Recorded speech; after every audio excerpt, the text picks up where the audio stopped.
back. Wow. Look at what we're trying to do again, people. I know it's crazy, but we gotta try.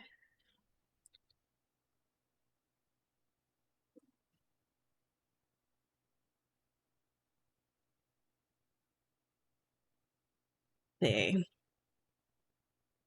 Did I hear my game?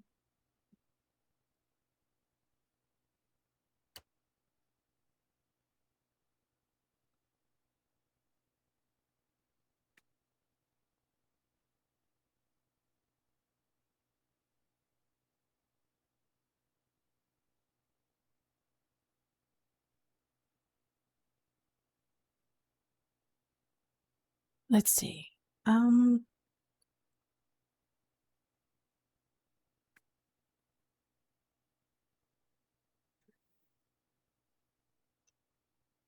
do do do do do. Subtitles inverted axis.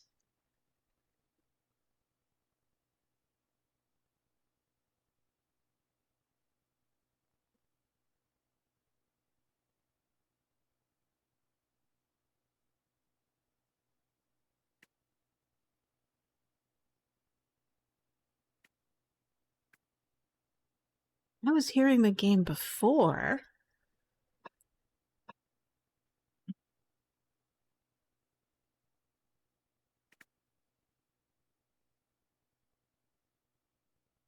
I can kind of hear the game.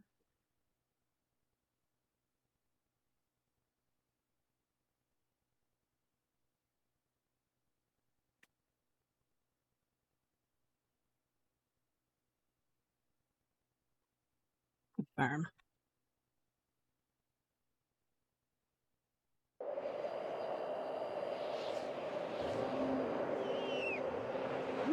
Oh. Oh, okay, there we go. All right.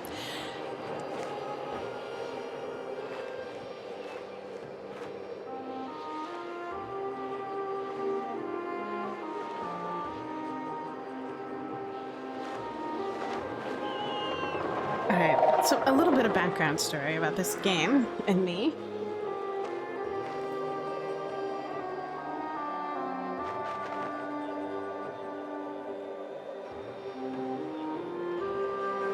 But this game broke my video card originally. Last week.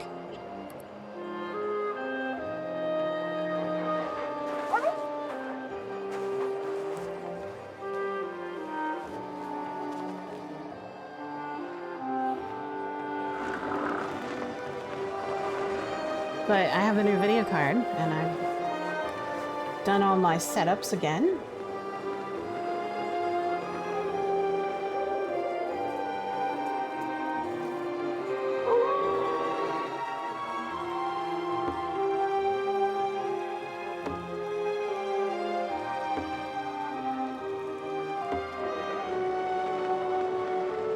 And so we're going to retry Syberia 3 from the beginning, because it was just too interruptive, all the crashes.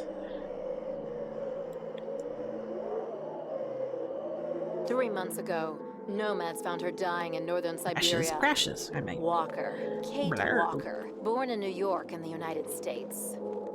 She had an American passport on her. She showed up at the clinic last week. She's recovering. She's fine. You're certain, Olga Efimova?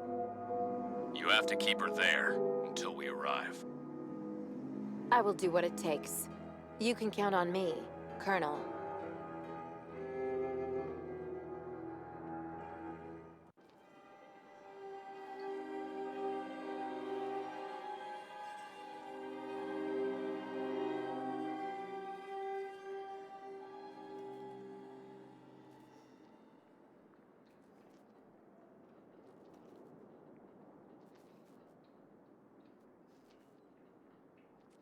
Hi. Oh, my head.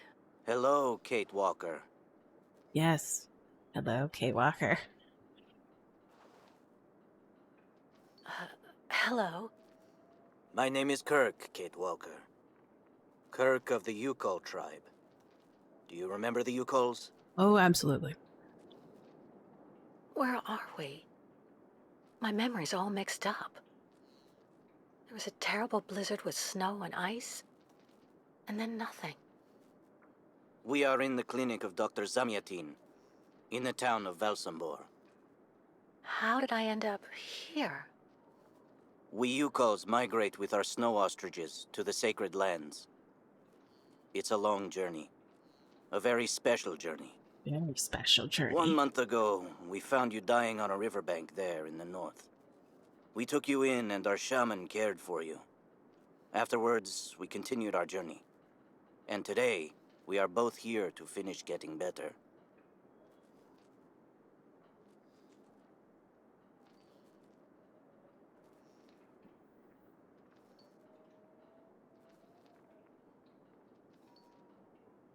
You lost a leg. It was an accident, you know. Some people don't like nomads like us. But don't worry about me. Dr. Zamyatin asked a master craftsman from Velsambor to make me a new leg, and he's going to put it on me when it's ready. Of It course. will be like a brand new leg.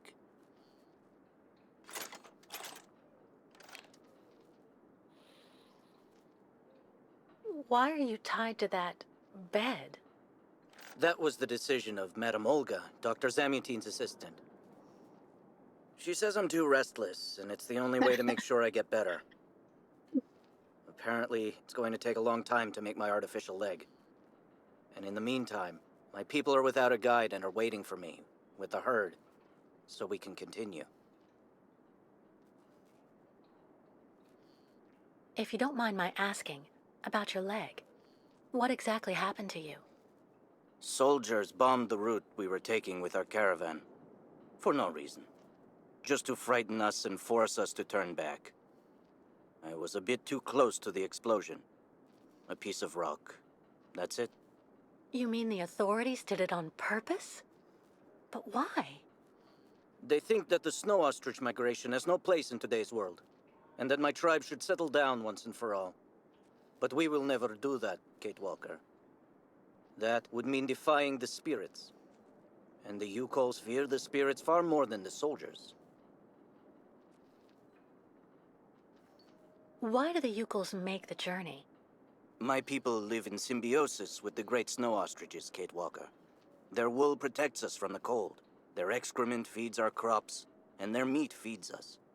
They are also our mounts and beasts of burden, so we must follow them wherever they go. And do they migrate because of the weather? No, Kate Walker. They go to the sacred lands to reproduce. It is an event that only occurs a few times per century. For the Yukols, it is rare to be able to boast of having participated in more than 3 migrations during one's lifetime. The Yukols I've met didn't speak my language anywhere near as well as you. I'm very impressed. From time to time, missionaries and merchants came through our village. I learned very quickly, Kate Walker. It's important if I am to guide my people. I don't mean to be rude, Kirk, but aren't you a bit young for that? The spirits do not take age into account when they choose a chief for the Yukols. And the spirits are very wise. They do not make mistakes when they choose the one who will guide our people on the sacred migration. Well, Kirk, I'm delighted to have made your acquaintance. I guess I have to go tell the staff that I'm awake, I feel fine, and I have no intention of hanging around here. Of course, Kate Walker. I'm sure someone will be in the yard. Maybe even Madame Olga.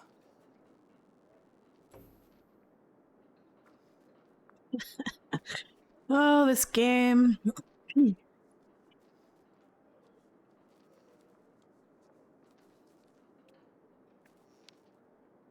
Hopefully it won't burn and crash like last time. Hello? Is anybody there? I don't think anybody heard you, Kate Walker. Try using the call button that's located next to the door.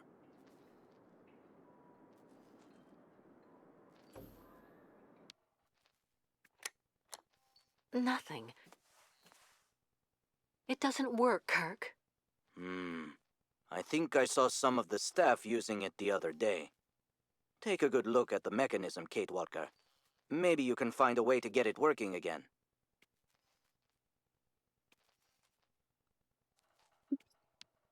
It's that reverse thing. Bolted tight.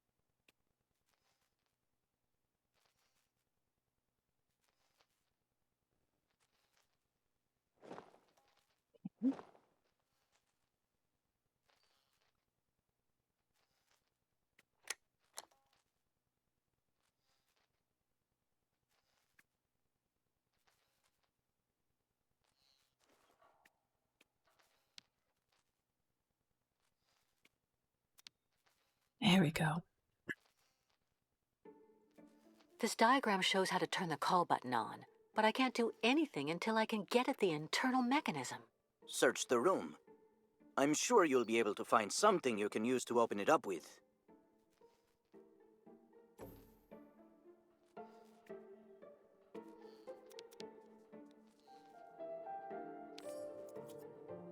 That should do the trick quite nicely. Now try to use it to see if you can repair the call button.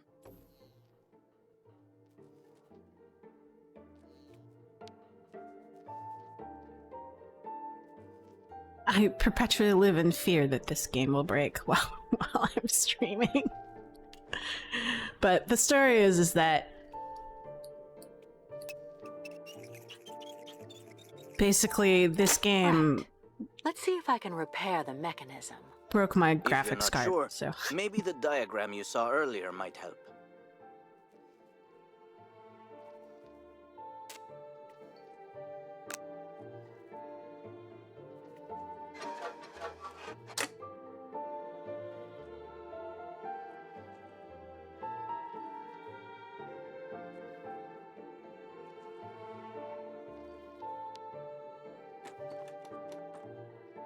with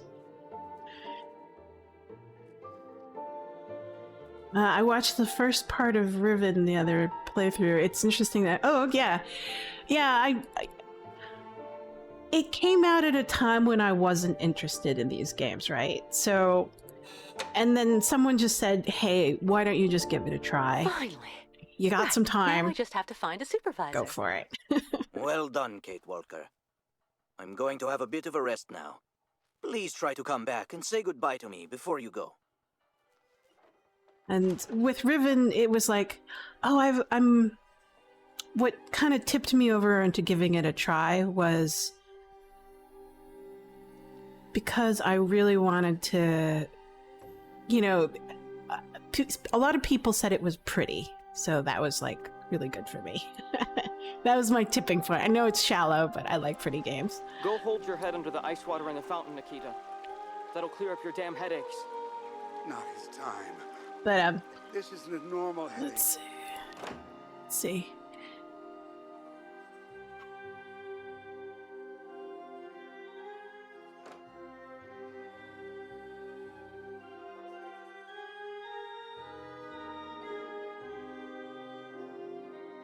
Ah, you're finally awake, number 10. Jen, What can I do for you? I forgot about that. Well, it seems to me that I'm cured. And now I'd like to be on my way. Given your condition, that would seem somewhat premature and perhaps even unreasonable, number 10.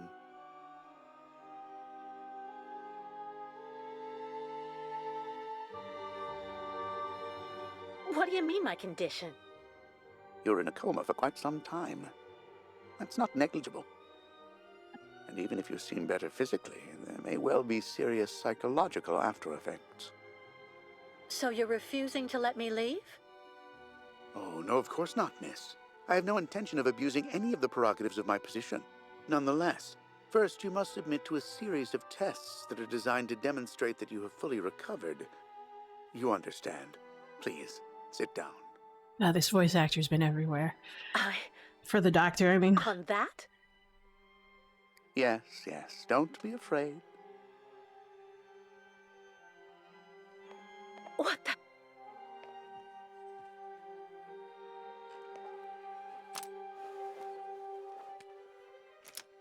Don't worry about these restraints. Merely a simple formality that's part of the protocol that Dr. Olga, our supervisor, has implemented. Right. Darling. I do believe that we can begin. Now, be so kind as to state your first and last names, age, and place of birth, please. My name is Kate Walker. I was born in New York, and I'll be 30 this year. What year is it? Is it Good, like early 2000s in miss. this game? Up until now, my device would seem to corroborate what you say. You're using a lie detector? It's procedure. Please stop worrying and talk to me instead of your friends and family. Are you on good terms with them? No, I cut off with them. I haven't had any news from my mother for weeks. And Dan, my fiancé, left me for my best friend Olivia. You seem to be basking in this chaos and anarchy, Miss Walker. Is this inclination for disorder connected to this Hans Vorarlberg and Oscar? You spoke about them at length while you were delirious. Monsters. Oscar was an automaton and Hans Vorarlberg was the person who made him. We became friends, and I went with them on a long journey through Europe. I There wouldn't you go have on a long journey through Europe. That'd be great. Love train rides. To be honest, what I'm interested in, Miss Walker, is that during your travels you were in contact with the Yuko people, the nomads who brought you here to Velzembor. In your opinion, what should we fear from such a primitive tribe of savages who understand neither law nor border, refusing civilization and settlement?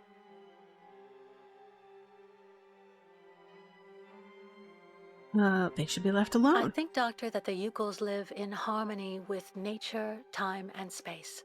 They have no real reason to change the way they live. Now that is an example of typical American idealism. Maybe you should go back to New York right away. I'm sure your brilliant ideas will be justly appreciated there.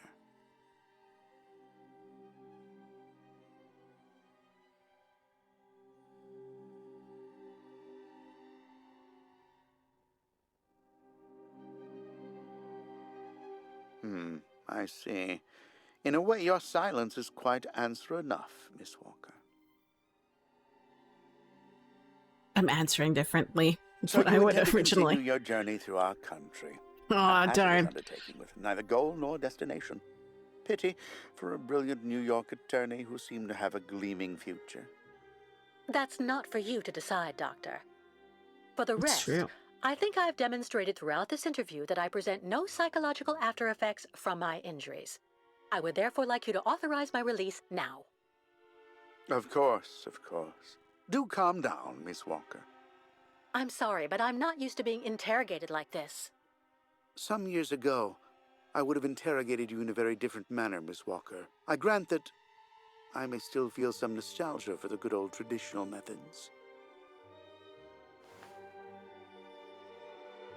You're one of the very last representatives of a world that is fast disappearing, Miss Walker. A disordered world that no one will miss. This key is much like you, unstructured and uncontrollable. If you're able to find a way to use it to leave this floor, then you shall have proved that you are permanently cured. I would like to get my things back before I leave. You will find them there. Ah. That was a little bit different.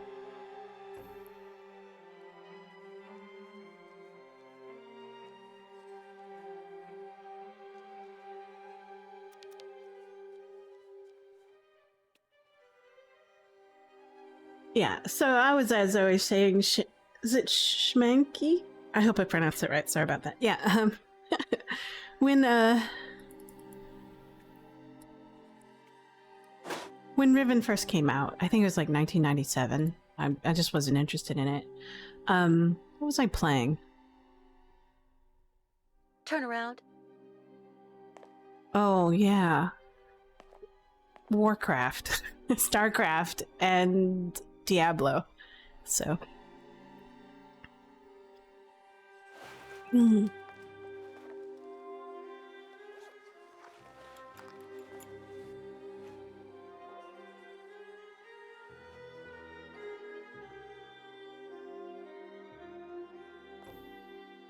But,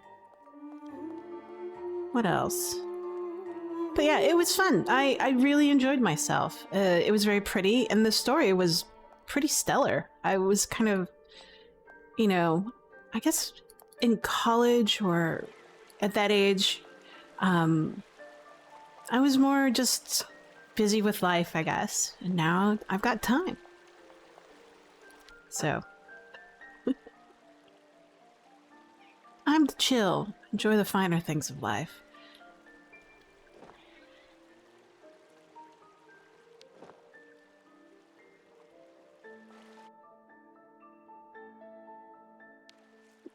Darn it.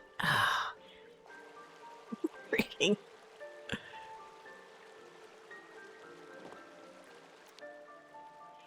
This user interface. I'm like trying to get used to the right key being an escape.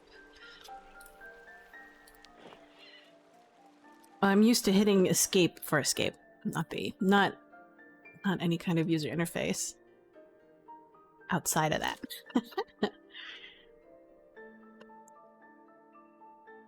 Here we go again.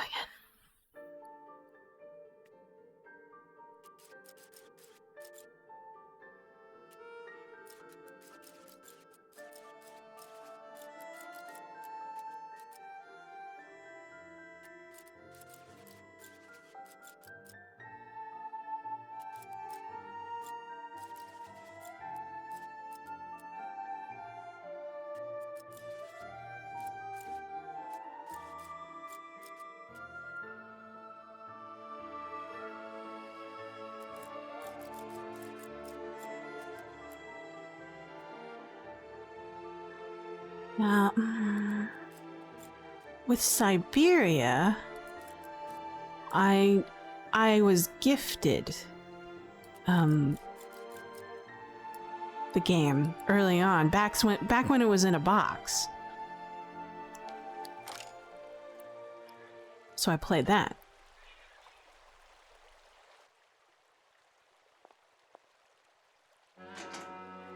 But What on earth's wrong, Miss Walker? I don't understand. The key. It didn't work. I did warn you, you know. You can't be at all well enough yet to deserve to be released already.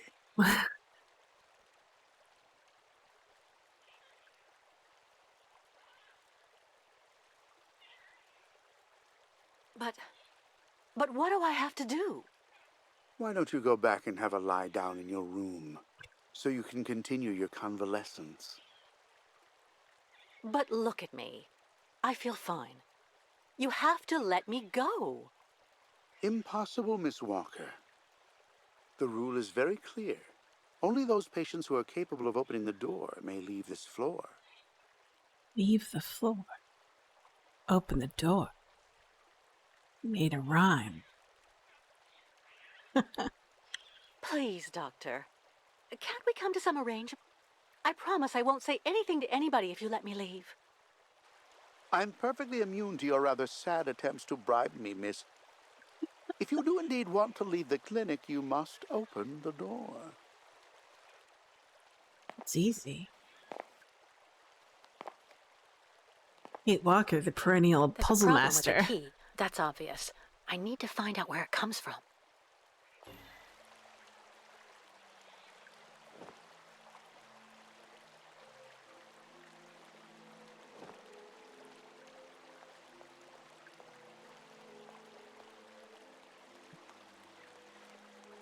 Ugh, getting inside this door is just horrible. The threshold. Oh, the threshold. Oh, 3 to observe.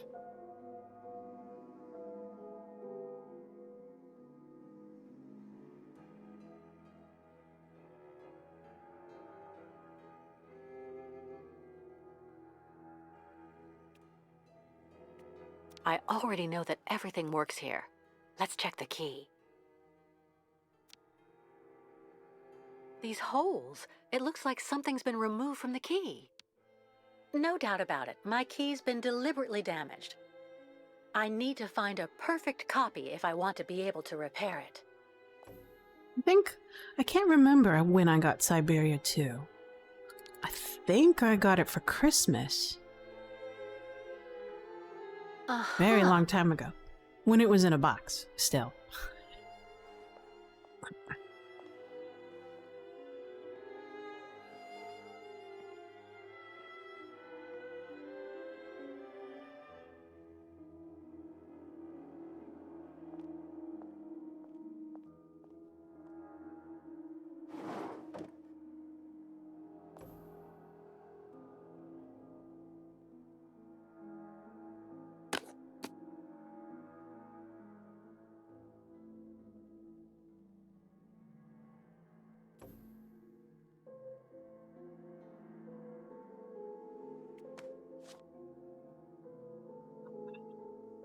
Let's do your interface.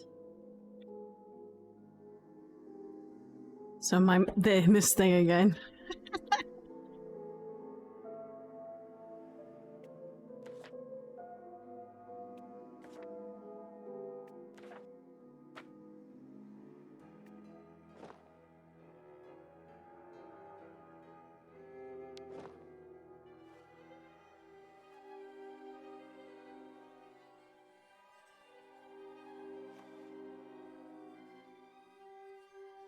I see.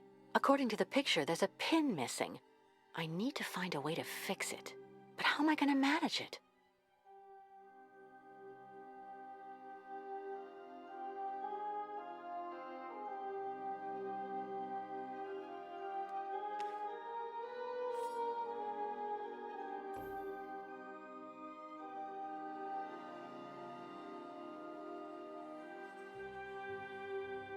Oh, okay.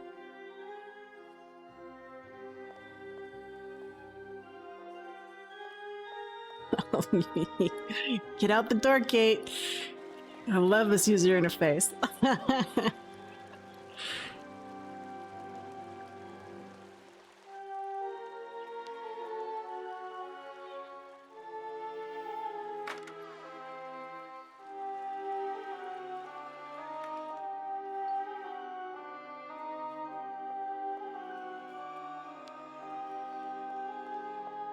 How are you, Kate Walker? Is your departure from the clinic imminent? I'm afraid not. You seem upset. What's wrong? I have to use a kind of key to open a door and finally get out of this place. It's a kind of a test, you know? A test that I passed, but the key didn't work. And when I compared it with an original, I saw it had been sabotaged. Oh, I'm yeah. getting the impression they're trying to keep us here by any means, Kirk. Whether we want to stay or not. That's a serious accusation. Are you sure?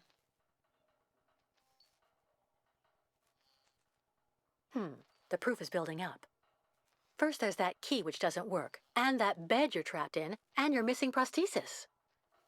It's true that I've been very weak since I began Madame Olga's treatment. But she says that it's normal. She calls it temporary secondary effects. We really need to get out of here, Kirk. Unfortunately, I cannot undertake the long migration of the ostriches without the mechanical leg, Kate Walker. You need a leg. But you, on the other hand, you can leave. But how? Show me the model of the key you told me about.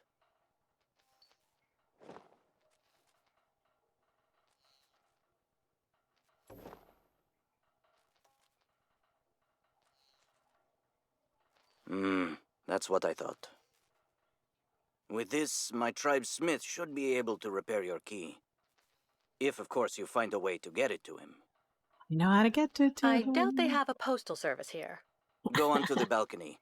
Our shaman's messenger is never very far. I use it to communicate with my people. You can give it the key. It'll take it to my tribe's smith. Got it. Thank you so much, Kirk.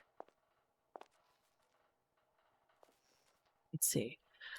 When did Syberia 2 came out in 2004, I think? And it was on 2 CD-ROMs. That's pretty small by today's standards of games.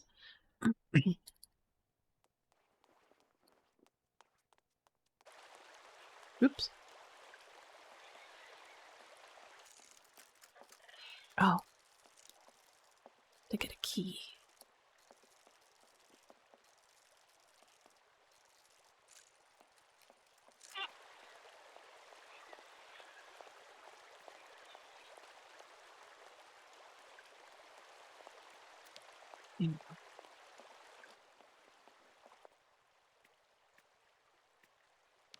Give me your key, sleeping man. Thank you. I will not return it. It will just simply disappear from my inventory.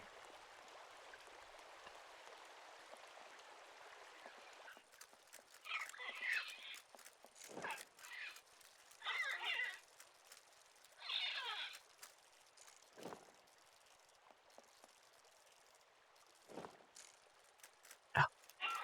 Sequence matters. Try the door. Get the inventory, use the key. Birdies. Birdies. Fake birds. Because real birds are a pain in the butt.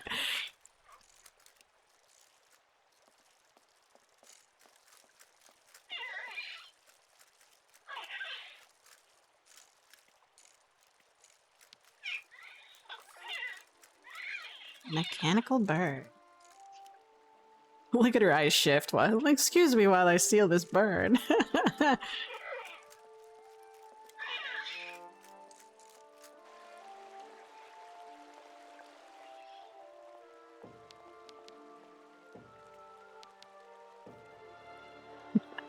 What do they call it nowadays? Bombastic side-eye? Or is that... I don't know what use is that for.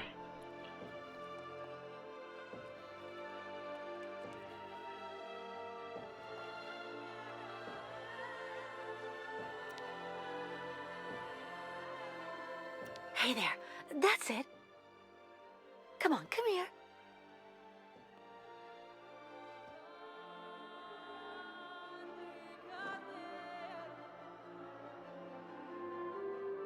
It's my bird. There's my bird. There she is. Use.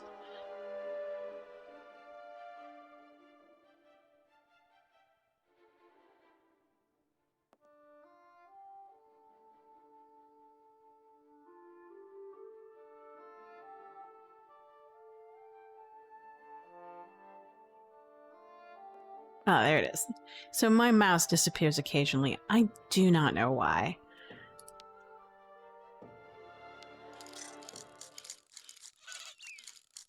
I don't even have a controller attached to this PC, so...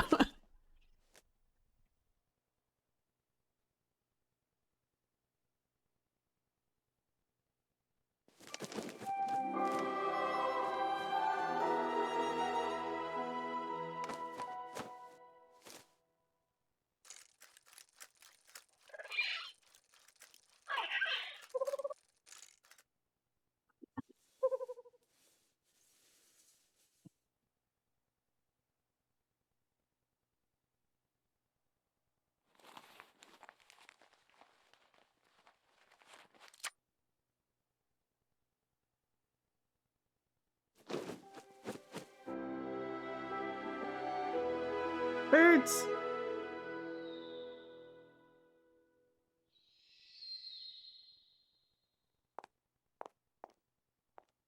Hey.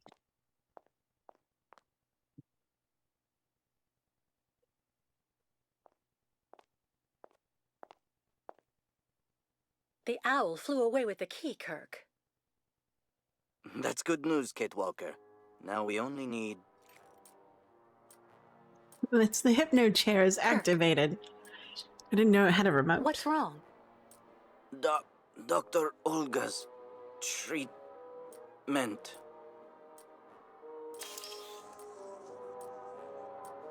Kirk, can you hear me? Wake up. Come. No need to be alarmed, Miss Walker.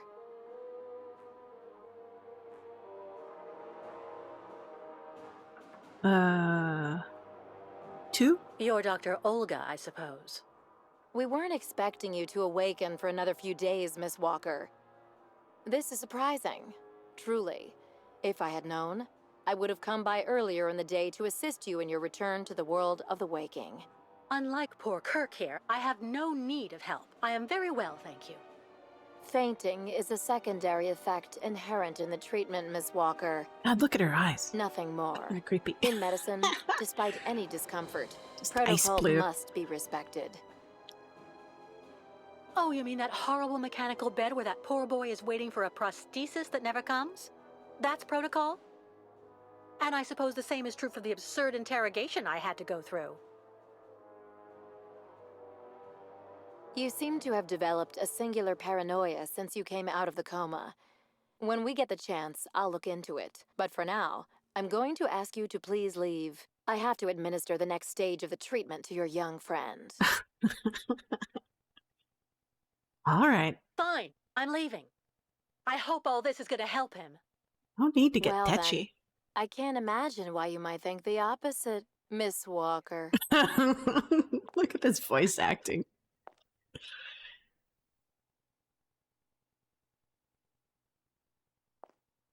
How is he?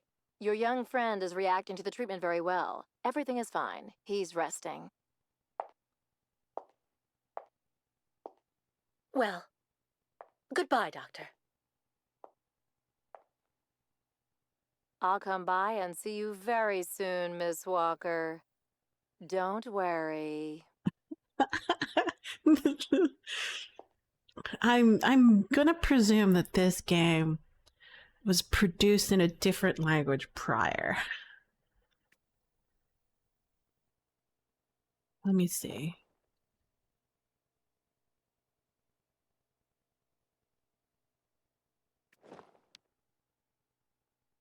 And that's why the voice acting just feels weird sometimes. So I don't know what the original language was for this game.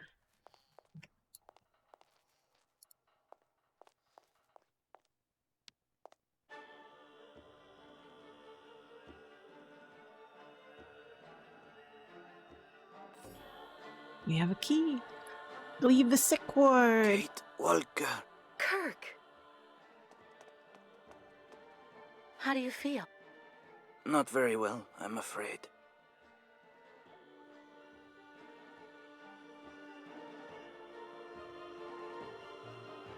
Three. We've got to get you out of that horrible woman's grasp. Once we get out of here, I'm going to denounce her to the authorities. Trust me. The authorities don't care what happens to the Yukos, Kate Walker. Look at what they did to my leg. No way I'm leaving here without knowing what's going to happen to you. The best thing, Kate Walker, is for you to go alone. And if you really want to help me, once you are outside, go to Valsambor and try to recover my prosthesis from the craftsman. If you bring it back to me, Dr. Zamiatine will put it on, and I will be able to go back to my tribe. Can we trust Dr. Zamiatine? I'm not so sure when I see what this clinic is like. Yeah, The man that's has an always been a understatement. friend to the Yukos. And I'm sure he'll be able to help you leave the hospital and find the craftsman in Valsambor. Okay. I promise to come back as soon as I can with your prosthesis, Kirk. Until then, hang in there. Thank you, Kate Walker. And may the spirits be with you.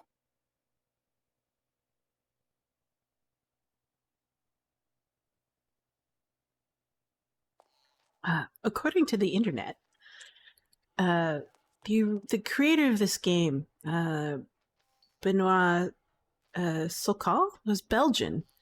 So, and according to the website, it was originally developed by a French studio, Microids, and a lot of the players say that the French voice acting is a lot better than the translated one.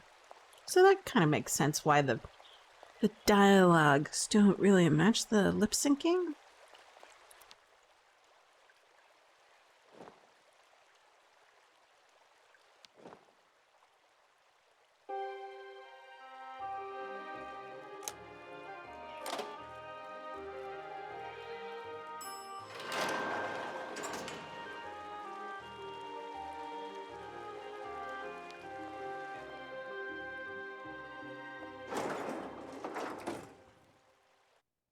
Taste of freedom and a loading screen, because we're in a new map.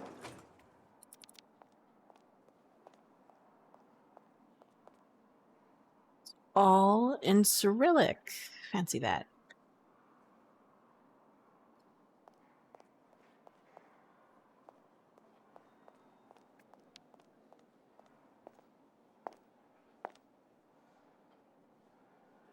Excuse me. I really Yes? like this character design. Not the voice, but, you know. I'm looking for Dr. Zamiatine. He's in his office. You'll find it in the small corridor back there. The first door on your left.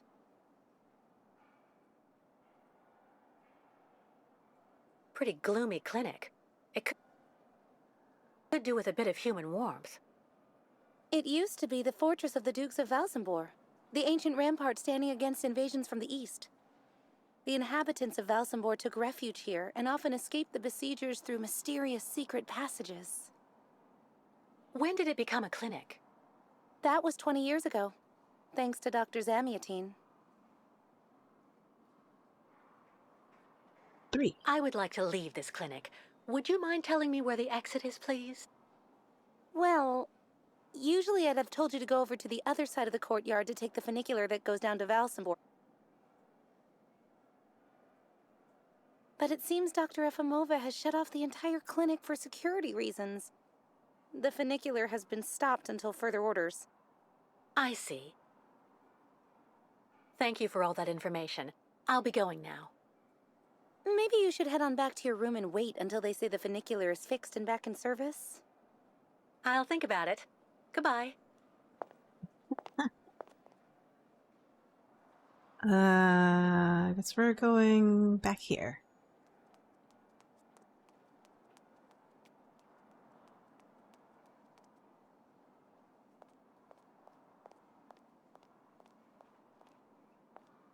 There we go.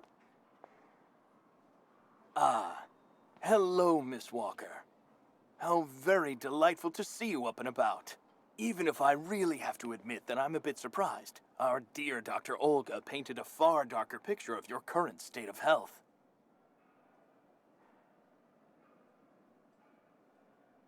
I don't want to say anything bad about someone you seem to appreciate, Dr. Zamiatine, but quite frankly, Dr. Efimova worries me. Ah, and why is that? She and her associate, Dr. Mangling, put me through a real interrogation. They're also keeping Kirk, the young Yukol, prisoner, attached to his bed. Not to mention the psychological grip she seems to have on everybody here. Listen to me, Miss Walker. I know that waking up after a prolonged period in a coma is difficult. In such a context, anxiety attacks are very normal. But please, do not project it onto Dr. Olga. I'm not getting any younger, you know, and running this clinic is a very heavy burden. The last few years, Olga has shown she is capable of assisting me. I have every faith in her. But The subject is closed, Miss Walker.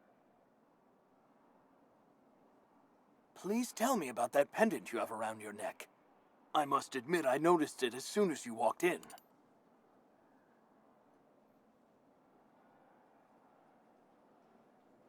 it's a souvenir. Of a good memory or a bad one? Both at once, really. Of course, just like with all memories, right? At any rate, what's currently important for you is to avoid being too haunted. Dr. Zamiatine, I promised Kirk I'd go to the craftsman in Valsambor and bring back his mechanical prosthesis. The poor boy has been waiting for it for ages, so I'd like to try to Ages? speed up the process. Would you tell me how to get there? Now there's a truly noble initiative, Miss Walker. I asked my clockmaker friend Simon Steiner to manufacture the young Yukol's mechanical prosthetic leg. He's a capable craftsman and ingenious. You'll find him in his workshop, near the Valsambor port. I imagine he must almost be finished with his work by now. He makes amazing things. You'll see. Can you authorize my release so that I can see Dr. Steiner? Unfortunately, I've been told that the clinic is in lockdown. You will have to ask Dr. Olga, Miss Walker. She signed the current order to lock our establishment down. She's in charge of giving out the passes. Mr. Steiner. The clockmaker.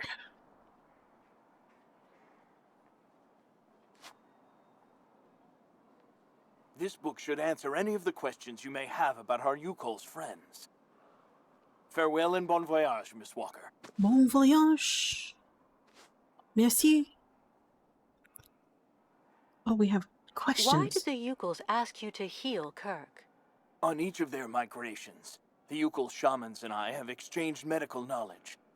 Their trance therapy and materia medica have provided astounding results for my patients affected by psychological afflictions. In exchange, I do what I can to take care of those injured that they can't heal using their traditional medicine. Like, that poor boy who lost his leg. How many ostrich migrations have you seen? This is the third one. I'm lucky to have seen so many of them. It's a rare spectacle. Believe me, the great herd of ostriches accompanied by the Yukals, doomed to blindly follow their animals wherever they happen to roam. And they don't care about countries, wars, and borders. You seem to like the Yukals, Dr. Zamiatine. They are a fascinating people, you know, and such astonishing medicine infused with shamanism. Without which, no doubt, you would have never arrived in this clinic alive, Miss Walker. I get the impression that the Yukals aren't much liked around here. Indeed. It would seem that most of the inhabitants of Valsambor are now quite hostile towards them. This wasn't the case a while back, you know. When I was young, the migration of the snow ostriches was an event widely welcomed with open arms in Valsambor. Why the change in attitude? Our region was actually somewhat devastated 20 years ago. Dramatic events changed the way people viewed the world. The people turned inward on themselves. They are less welcoming. And the fact that the Yukals have been stuck here, next to Lake Valsambor for several weeks, hasn't helped. It's really necessary for me to ask Olga's permission to leave? You're the director of this clinic, after all. Olga is my right-hand woman. I can't keep her uninvolved in current matters, Miss Walker. She is also currently your doctor. You should really talk with her about it. She isn't as evil as you seem to believe. You'll find her in her office, most probably.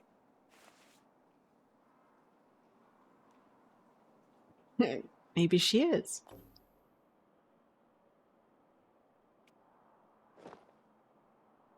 J, that's right.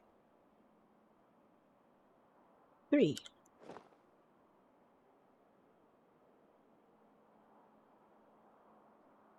Oh, it's in Cyrillic. Well, I'm going to read it again. I know I've read it before, but I don't mind.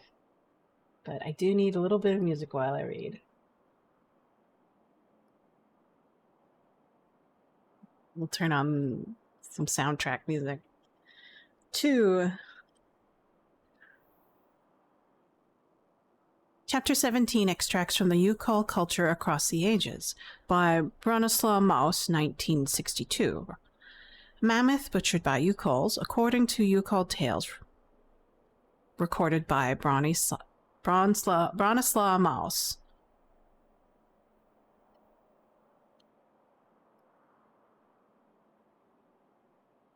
Okay, back. Turn the page. 2 for read. Anthology of the Yukols. Preface. Yukols, a name that systematically makes my unusually torpid students goggle. Never before had they caught wind of the existence of this fascinating people, a people strong, fiercely independent, and kind. So why does this gentle fragrance of mystery float around this 1,000-year-old culture? And how to pierce the veil? The work that you hold in your hands is the ultimate reference on the subject. I can attest without hesitation that reading it led directly to my study, which lasted years, of this culture as a part of the same research the author and I conducted, paleontology. What greater compliment for an academic work than to have incited a colleague the desire to explore a new field of research, and to have transmitted this new and long-lasted passion to successive generations of students. Cornelius Pons, professor of paleontology at the University of Brockenstadt. The origins of the Yukol tribe. Members of the Yukol tribe illustration. Okay. Precisely dating the emergence of the Yukol tribe is an arduous, if not impossible, task. Numerous traces and ruins scattered between the northern Urals and the French Alps nonetheless attest to the existence that goes back at least as far as the dawn of history. To this unusual longevity can be added another remarkable fact: the character of the Yukol customs and traditions unchallenged for after a millennia. This rare preservation of a tribe's way of life is particularly explained by discretion,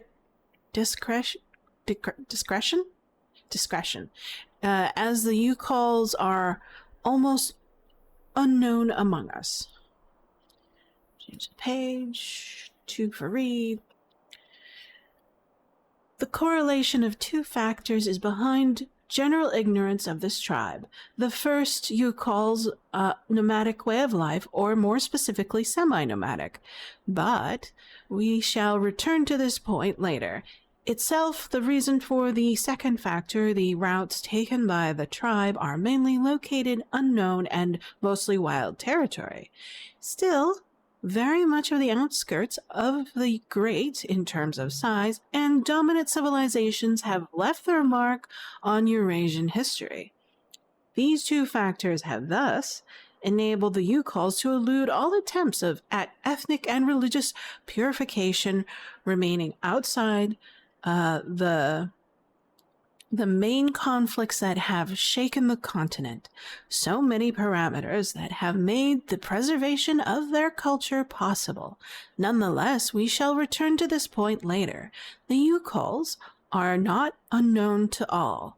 Their migrations bring with them regular contact with the indigenous people, but if the latter tolerated their passage, they have never socially accepted inbreeding with the tribe, thus preventing a form of cultural delusion. Gathering in a sled. Interesting. It's got some Yukis, and they're just, preparing to travel.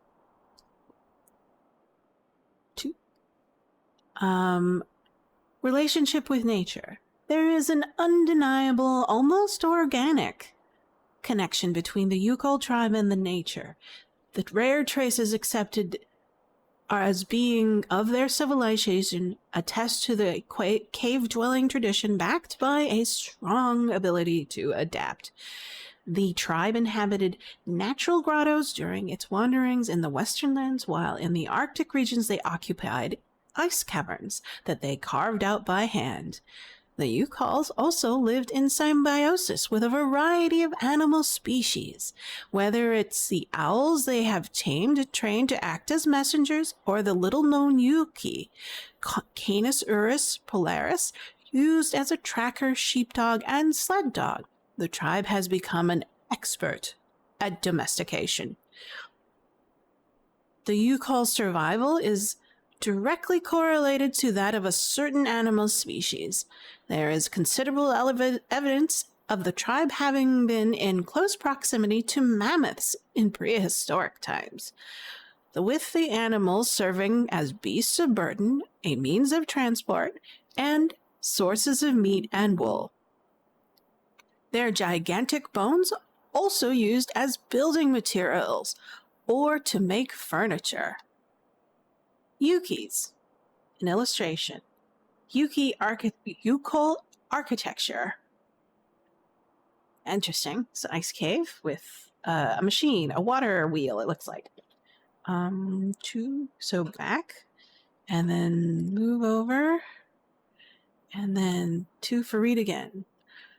The Yukol believe that the mammoths are not in fact extinct, but instead exist on a large island in the north reaches of the continent. If the author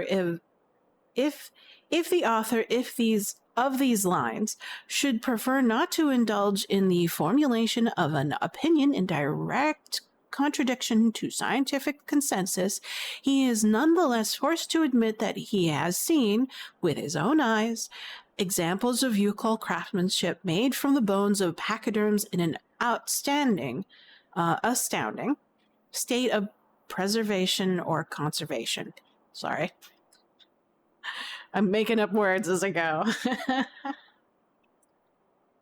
The fact that remains that Yukols have gifted their dependence from mammoths to the great snow ostriches, Strathio a population of migratory Arctic birds known for their stubborn and nervous nature. These ostriches have the particularity of setting out every 20 years or so on a great migration. The migration is to bring the herd to the lands where they reproduce. Lush steppes located at the heart of what is now Yakutistan.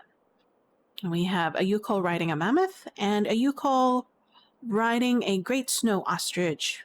Interesting. And read that.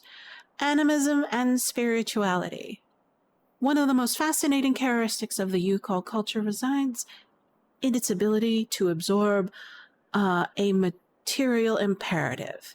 The need, maternal, sorry. Oh, no, is it material? It is material. The need for part of the tribe to follow the herd of snow ostriches to ensure the survival of the entire group and transform it into a spiritual event, a platform for belief. Indeed, those of the tribe who accompany the great snow ostriches experience the migration as a spiritual voyage, an intimate transcendence whose purpose is to draw the favor of the spirits upon the individual and this family. The route of the migration is thus scattered with sacred stages, rites, and spiritual codes that the caravan's shamans ensure are scrupulously respected. They are both soothsayers, they interpret the signals left by the spirits, and advisors to the leader of the migration. The spiritual guide, as seen by the superior and somehow chosen by the spirits to guide the caravan to the legendary sacred lands where the ostriches will produce. Transmission of a Yukol myth. There it is. Let's go back. And we are out of pages and we will go back.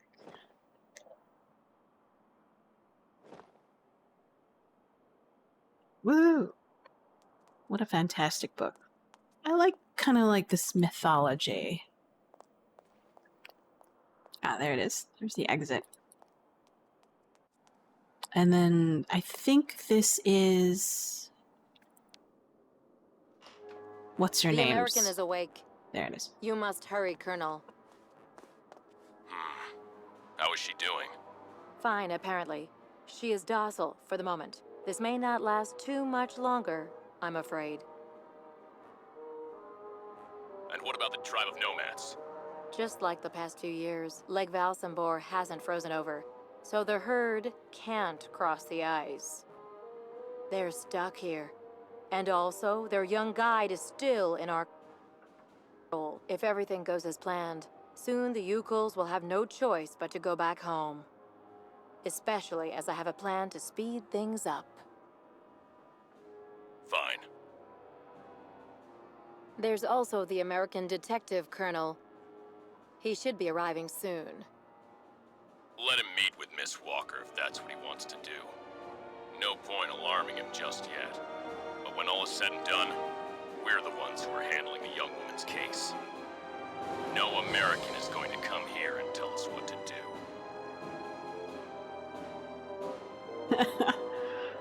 Said like a true Russian.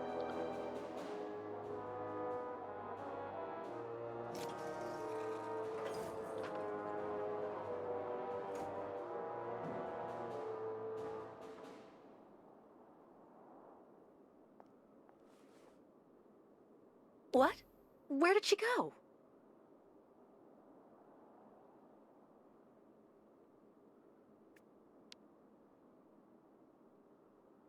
Olga, I have received confirmation that the American is a subversive. She is a hysteric by nature and has gotten it into her head to accompany an old lunatic to some imaginary island. On the way, she has caused a great deal of nuisance to authorities and, above all, has associated herself with those freeloading Yukols. It would also seem that Uncle Sam concerns her to be of some importance. This is a good occasion to get rid of her. When I get to Valsambor, my men will arrest her and deliver her to her country's authorities. Until then, take good care of her, Colonel. Hello, Miss Efimova. I'm here to see you two. Kate Walker, it really is you! What a coincidence. I've been looking for you for weeks. Mr. Canton, I presume? Ah, I see that my reputation precedes me. Miss Efimova must have told you I was coming. No, I just now learned of your existence, Mr. Canton. A while ago, my employer in New York informed me that he was going to stick a detective on my back. I don't like to boast, but I'm the best detective on the East Coast. Never a problem with me.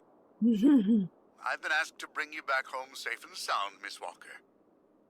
I should be in Valsambor in a few hours.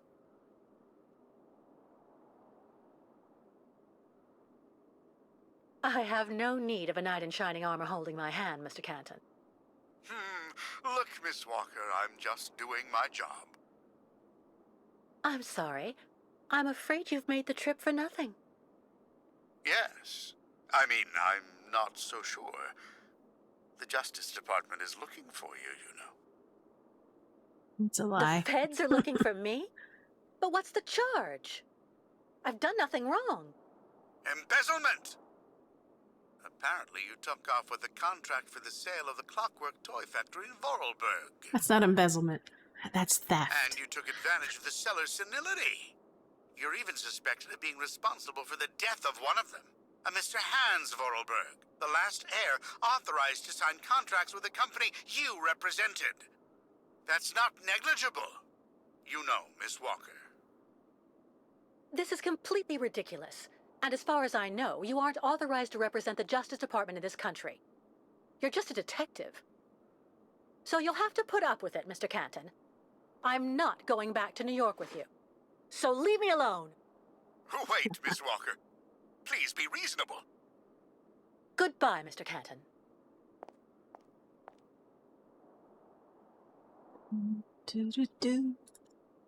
Well, you tell him how it is, Kate Walker. He has no authority here.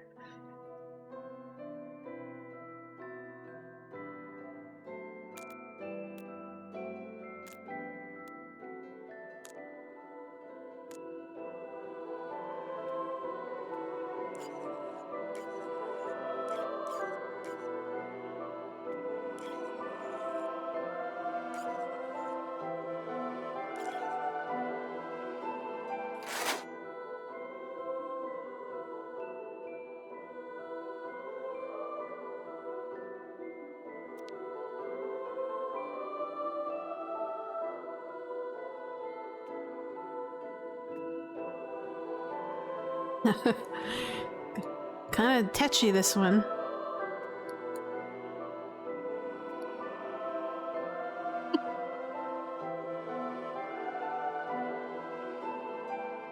I'm always... there we go. There we go.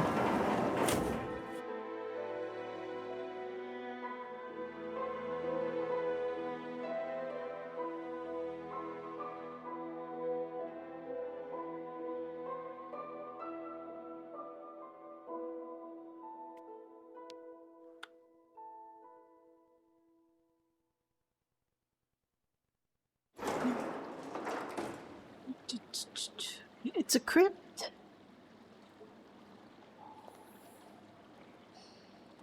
I don't think they would have crypts in a cold environment, would they? Yes, Dr. Elfimova. I'm doing whatever I can. Get this damn tap open in the end. You'll see. Ah! Ah! That's it. Well, that should convince the Yukon scum to strike camp and go back where she came from. Come on, Helmut. Let's not hang about here. Helmut. Yes, of course, Dr. Efimova. You sound so subservient. Well, willing to pollute a natural, beautiful lake in order to kill off the herd of a native people. Wow, how colonial.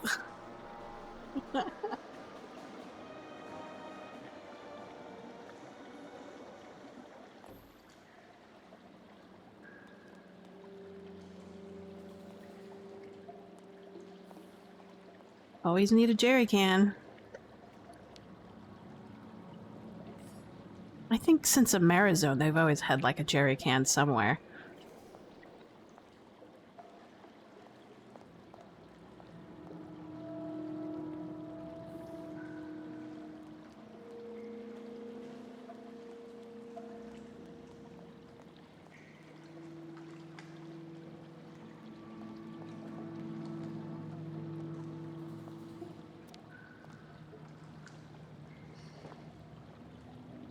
Secondary dungeon with vats of chemicals. I'd be afraid of catching cancer here. Or developing cancer based on the chemicals in this room.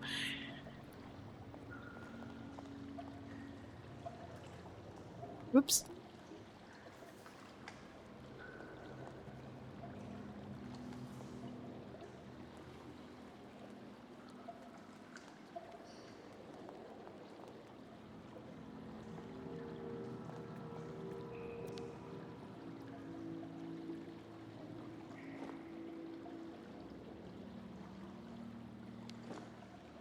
Hydrochloric acid. It does. How long does it take through hydrochloric acid to burn through metal? It can't be that short.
Oh, okay.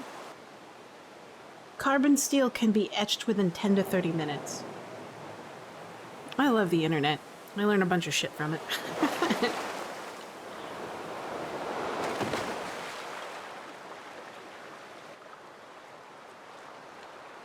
Now we are at the Yukon camp at the edge of the lake.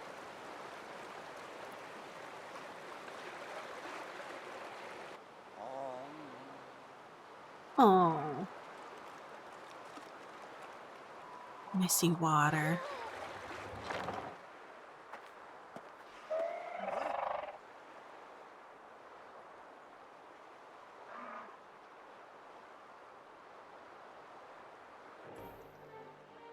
Help for your calls.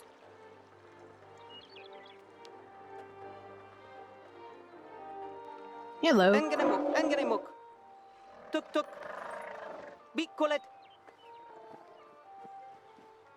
Miss Kitwalk. Sen benu tuk tuk tuk tuk. Mininir buruth.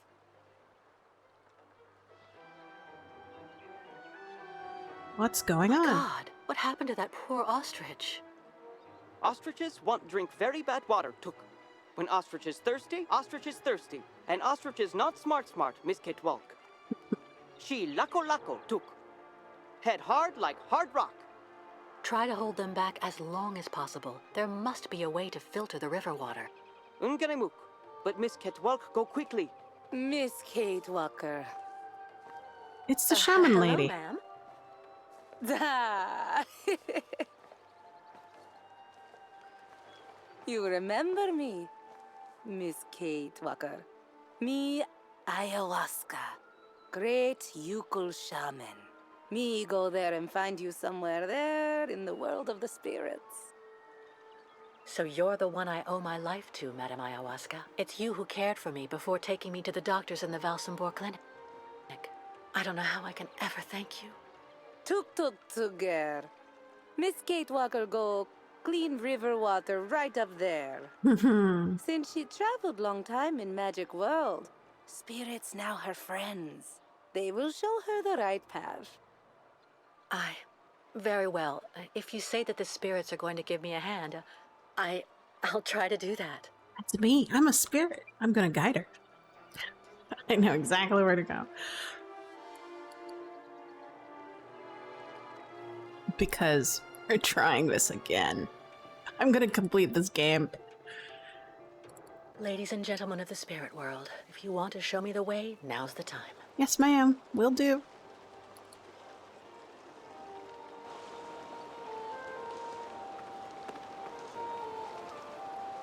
Just had to ask, I guess. Welcome.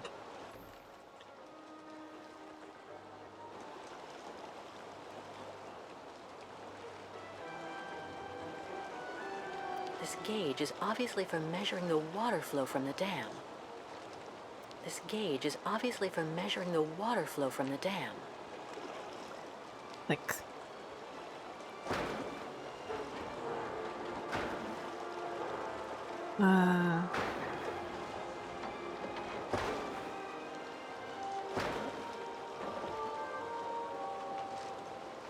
Yeah. Yeehaw!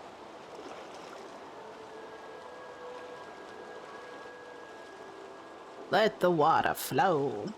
Te agua. Blessed water for the big birds. The snow chocobo.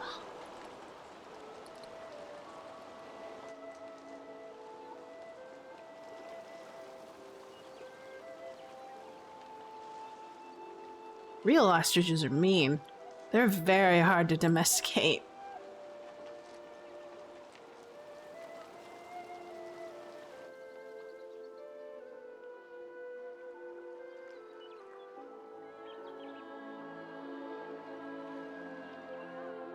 Bairtla, Miss Ketwalk. Thanks you and spirits. Ostriches saved. Be careful all the same, Mr. Barut. The dam filtering the water may not hold very long. Sa! Yukos leave here fast to make sure Ostrich is safe. But not possible without Kirk. Him our guide. I just came from the clinic. Kirk and I shared a room. Sa! How going, Kirk?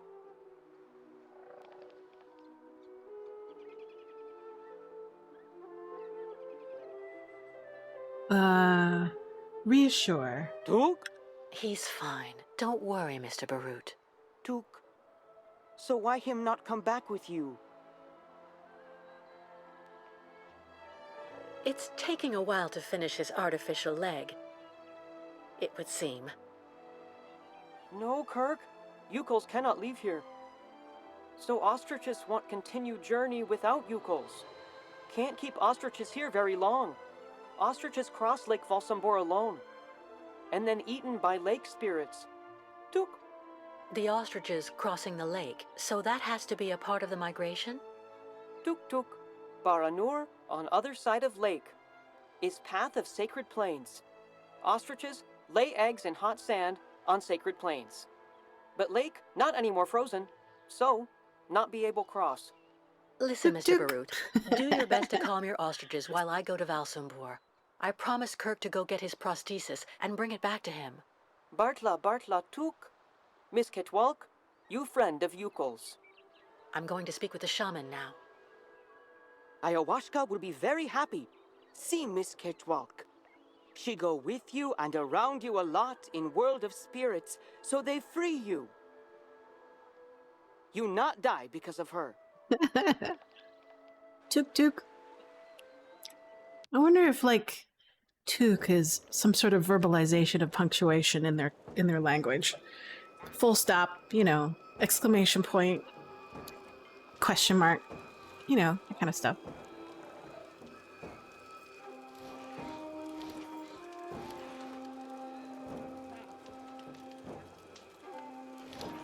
Pretty. I like this. This is great. It looks lived in. There are people, activities happening. We need more of this in a game, in games like. What is that? What a strange sculpture. Looks like a kind of octopus or squid. Oh, nice. So they're just doing a circular camera pan in order to give you an idea of what's out there. Oh, that's pretty. So, looks like the snow ostriches are just resting in the back. Strong creatures to keep those houses on them permanently. And it looks like this is sort of a produce vendor with grain. And there are both Yukols and Russians doing trade, looks like. Very cool.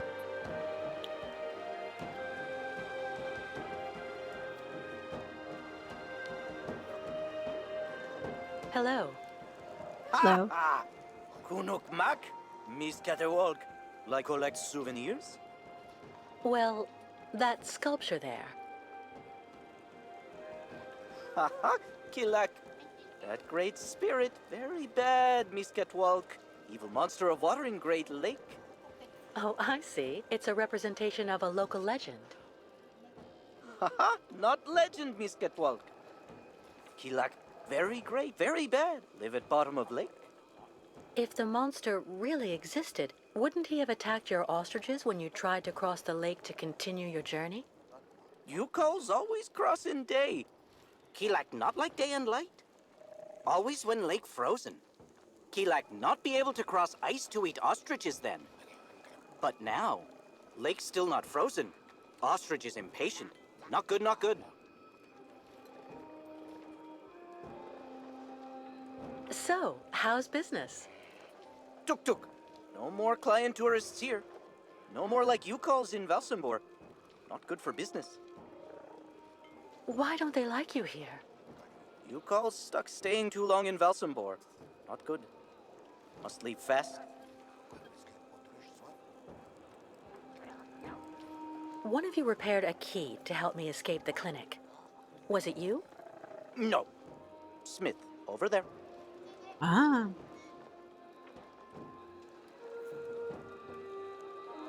3. Kirk being gone so long really has you worried, doesn't it? Quirk, sacred guide. No guide, so not great journey.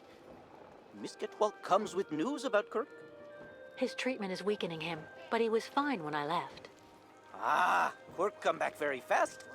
Or not good. Goodbye, and thank you for all the information. Okay, Miss Getwalk. Bye-bye. I like her new name, Miss Catewalk.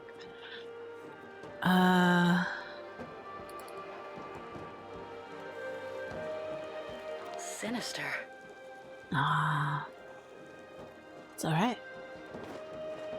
It's a Harfang. Tuk tuk. Exclamation point. Ha, Miss Kate Walker. You have good news? Is it good news? To be honest, nothing great. Kirk, your young guide, is in the hands of Olga Efimova. That woman has the director of the clinic, Dr. Zamiatine, under her thumb. She also seems to be in tight with a shady soldier.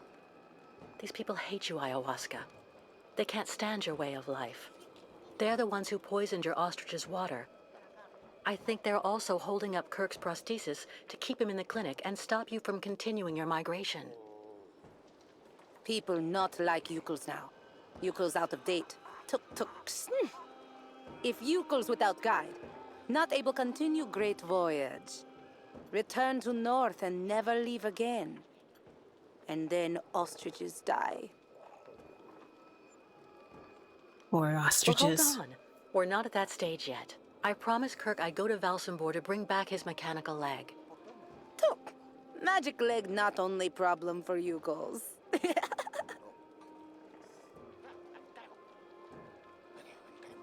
Okay. Now what? Yeah, now what? Before, since world began, Yukos always need to cross lake. Lake always frozen at time of great voyage. Now, many very, very bad spirits on lake, and also after. Baranor. Baranor, very dangerous. Bad luck everywhere. Ayahuasca very, very scared. There may be another way to cross the lake instead of waiting for it to freeze. I'll find out when I visit Valsambor. Why Miss Kate Walker decide to do all this for us?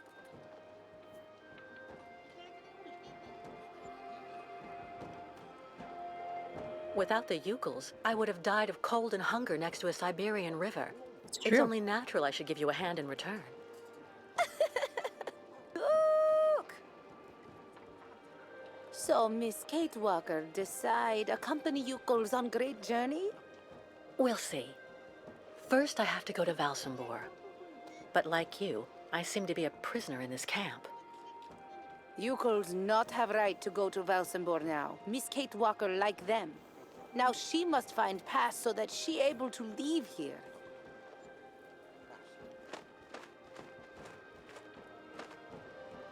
Look at that Harfang. Pass? Where can I find a pass so I can leave the camp? Before, Yukos could make use of pass machine in cabin at camp exit.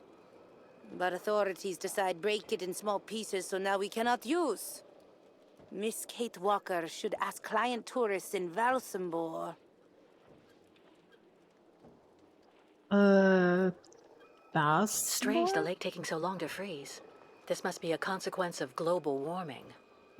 Bad spirits at bottom of Oh lake yeah, make water very 2018. hot. Yeah. Really nasty bad spirits everywhere now.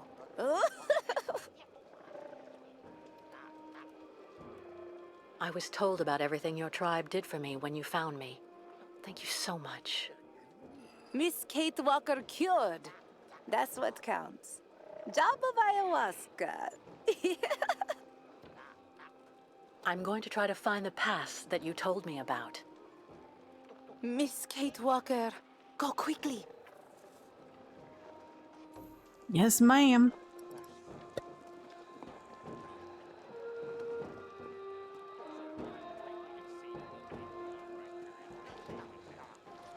Let's see, where are we going? What do we have? I gotta remember to kind of pan the camera just a bit. So we need to find a pass.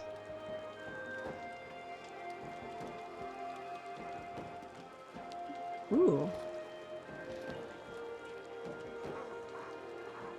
You can go inside one of these things.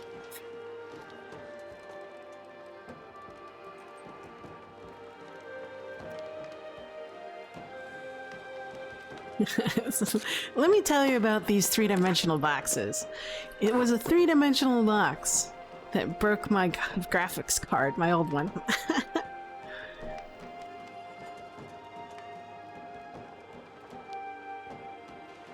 But now we have candles, which we'll need.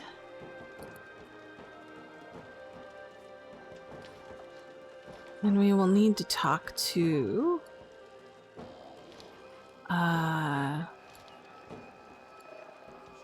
where is it? Where is he? There he is.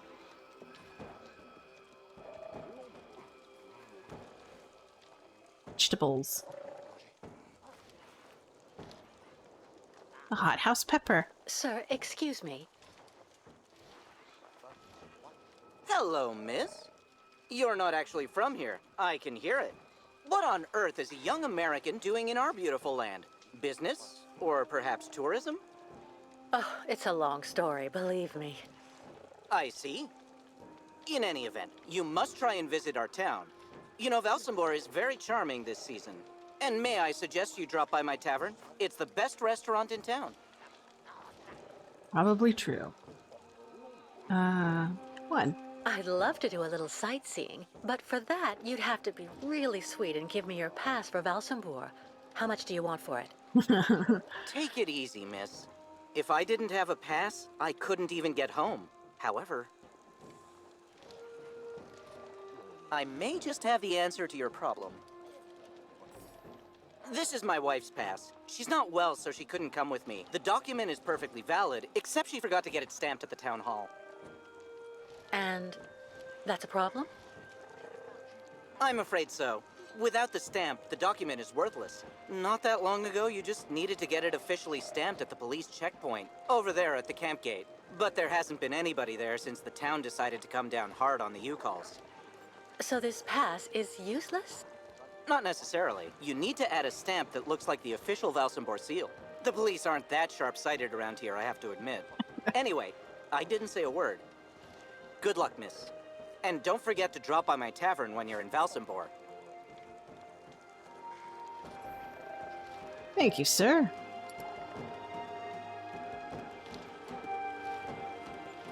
What a nice grocery vendor.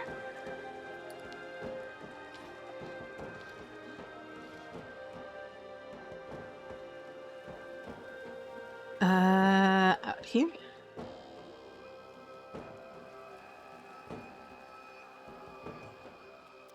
A checkpoint for the municipal employees.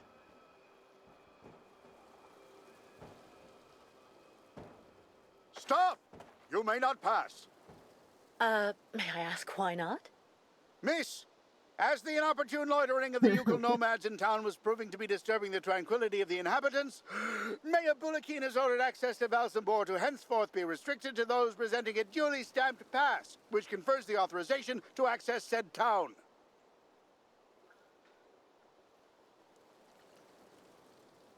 No. Look at me. Do I really look like a yokel to you? My dear young lady, your physiognomy is not sufficient. Only presentation of said municipal pass shall be acceptable. But Without a pass, you shall not pass. Multi-pass. She's too tall. I know. But I have multi-pass. Ha ha ha. The pass to the town? This pass is not valid. It has not been stamped with a Valsambor town stamp. do I really need a pass? Indispensable. So cease arguing and keep moving. Sure. Gotta get a valid multi-pass. Multi-pass. Nothing useful here. Aha! Pass stamper. Pass. A stamp. Looks like something's missing, though. A stamp?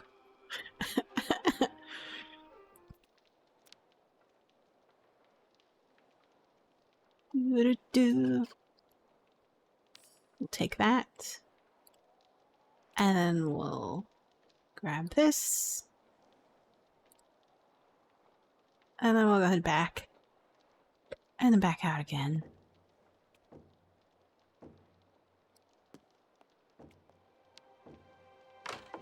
And back out the door.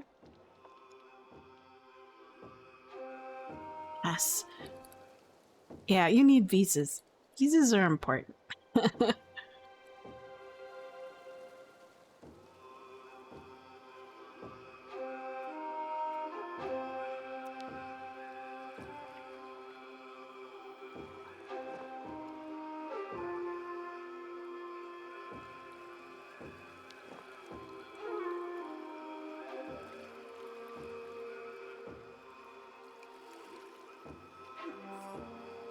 We have a sponge soaked in ink. Excellent.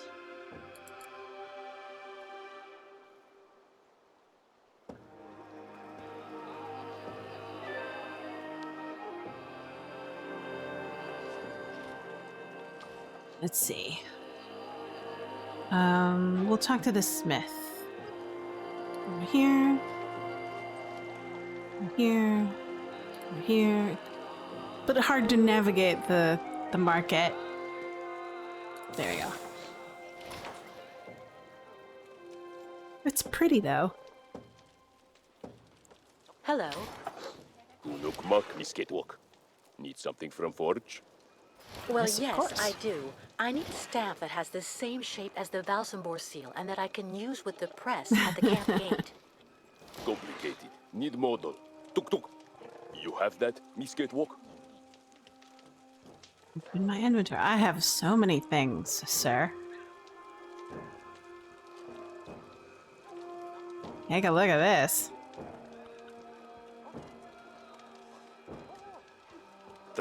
Complicated, complicated. Smith also need wax for mold. I got that too.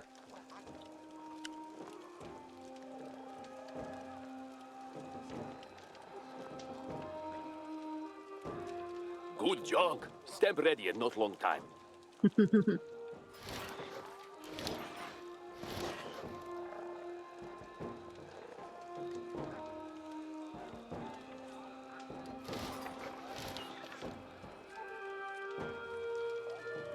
Yeah, he had it ready faster than 2 tuk-tuks.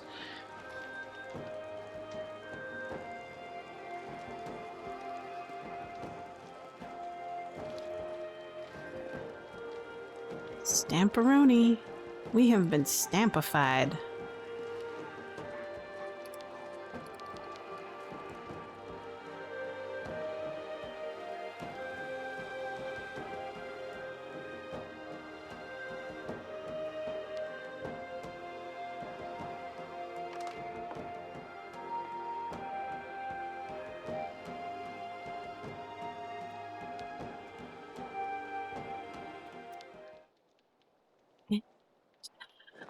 We put down... Let's put the stamp first, I guess?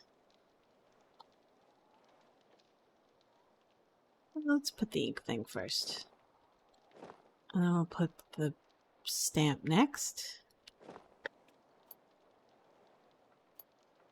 Okay, that's good. We'll put this pad next, and then we'll put our paper next. We'll clamp the paper to the pad so it doesn't move, and we stamp. And then back out. And, oh wait, we have to move the ink and load the stamp first. Back out. Push down. Push up. Zoom in. Move out of the way. Back up. Push down. Push up. Oops.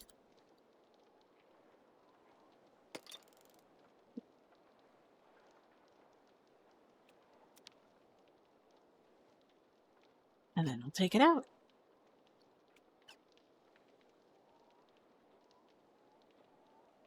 Excuse me, my mouse keeps on disappearing. I have to get it back. Like this. There it is.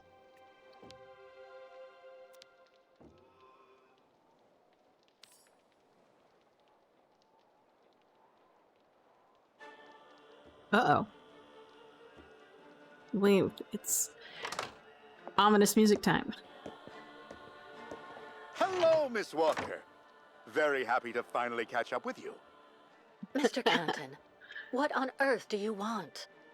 To take you back home, whether you like it or not. You recognize him, it says on the top right Your hand. hands, please. Ah, oh, fine. 3. You really do stick like a leech. That's what they pay me for, Miss Walker.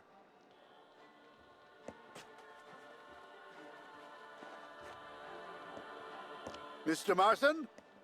Finally, I have her. Yes, she is safe and sound. I have Miss Walker under control. I'll keep you informed of our progress. It'll take a day or two at most. I suppose there are a few procedural obstacles to overcome before we can leave the country. Listen, all these things I'm accused of are completely untrue.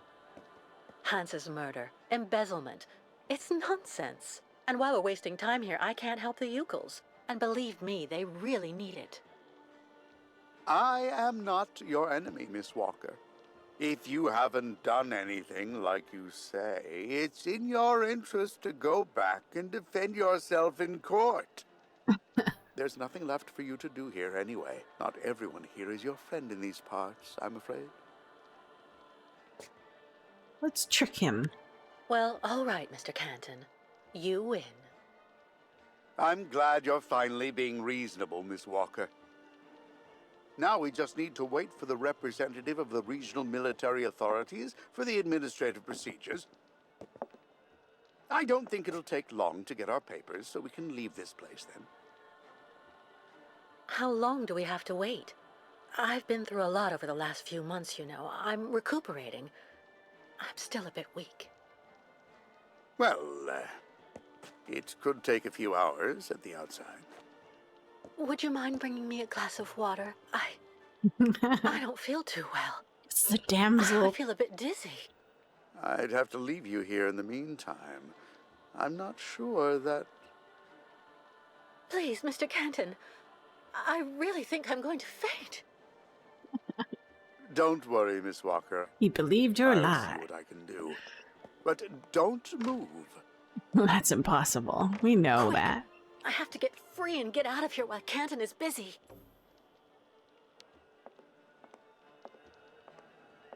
Free us. Free us. Free us. Yes, free us.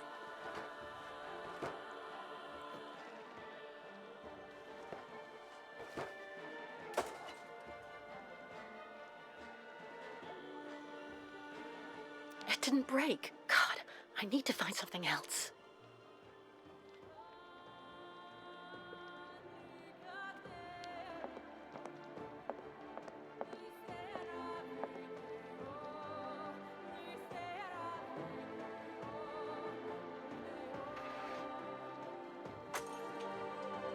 Brava.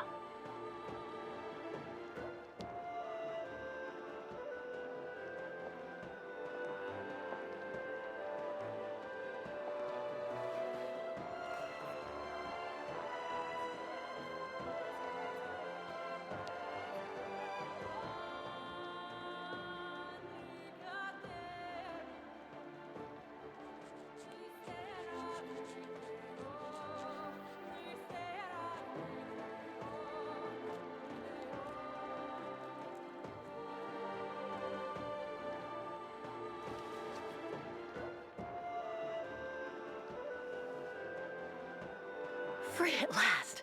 All right, let's get out of here before Canton comes back. Yes, Miss Catewalk.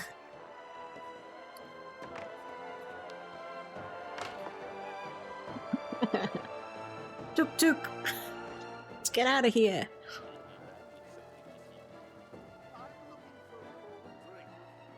Oh gosh. Where's my mouse? There it is. Oops. Other way.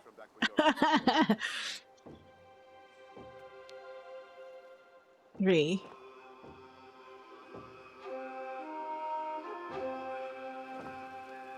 Multipass?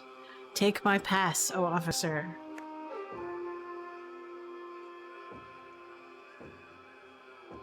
Brilliant. Adios, amigos. Miss Walker! No, wait! I have an arrest warrant for this woman. Arrest her! Warrants only work in America, you fool.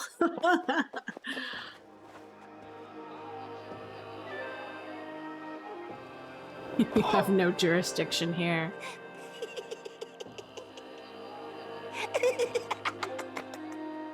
My pass! Give it back to me! Immediately, you hear?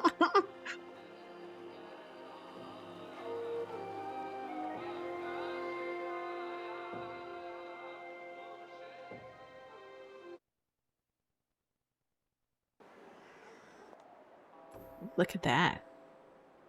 Find Simon Steiner, the craftsman.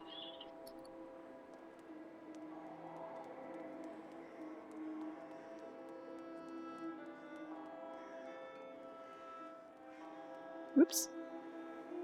I hate these camera changes.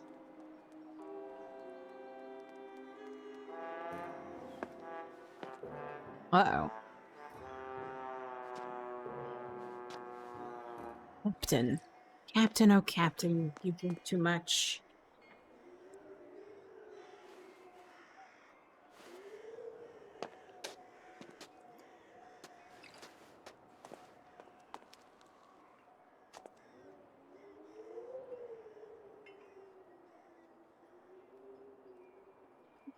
Are you okay, sir? One more step and you were in the drink. Oh, Pardon? it's me, Captain Obo. Obo! Proud commander of the just as proud crystal. So don't you, sir, me. Well, delighted. Captain, I'm Kate Walker. I'm looking for Steiner's, the clockmaker. If I fall in the water, sailor, it'll be to go straight to hell. So don't fall in the water, sailor. You understand? Bastards waiting for me. Who are you talking about? The monster of the lake is waiting for us all, miss. Everyone's time comes eventually. To finish the work. Come on, back in the fight. Because you can never lower your guard. Of course. Never.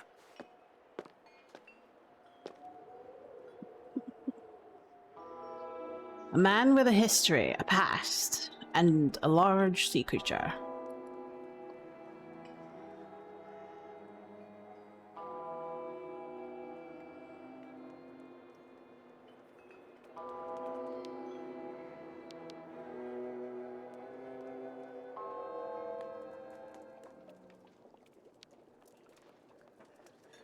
So, Excuse me, please, miss.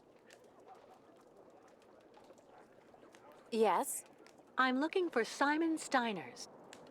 Simon Steiner is my grandfather. My name is Sarah. Sarah Steiner.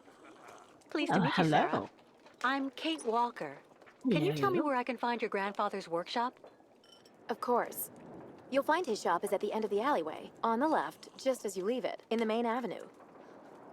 Can I ask what you want with him? Because he's rather old, you know. I'm accompanying the Ucal caravan. Apparently your grandfather is supposed to be making a mechanical prosthesis for Kirk, their spiritual chief, who had a bad accident recently. Without the artificial leg, Kirk won't be able to go along with the great migration of his people. And on top of that, the Ucals won't leave without their guide. You're accompanying the Ucals? My God, you're so terribly lucky. When I was little, Grandfather used to tell me all about their adventures, full of mystery and magic. Do you like life in Valsambor? Oh, there's really not that much to talk about here, you know.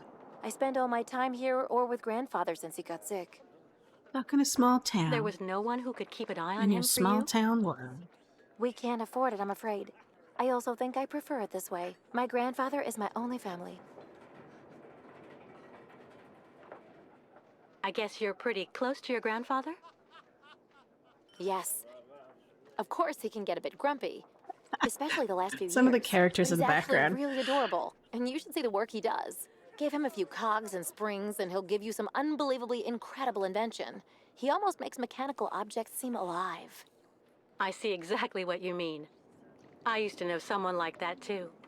The only problem we have is that business collapsed when he got sick. I really do believe that if I didn't have the waitressing jobs to make ends meet, we'd probably have to close up shop.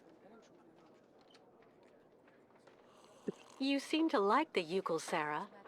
I get the impression that's rare in Valsambor. It's true that when it comes to the Ucals, people Look at around the here can be a bearded bit guy in the silly. back. He's They just go out like of a their way to make the corpse. nomad scapegoats for all of the town's problems since they got stuck here. But you don't, do you? Of course not. Grandfather told me that he has actually seen 3 or 4 of the great ostrich migrations in his lifetime, and he always really respected those strange people. He even made sure I would admire them too, you know. Thank you for your help. I'll be stopping in to see Grandfather on my next break. Maybe I'll see you there. Yes, I hope so. Goodbye, Sarah. До свидания. Talk to him and give him a good thank you.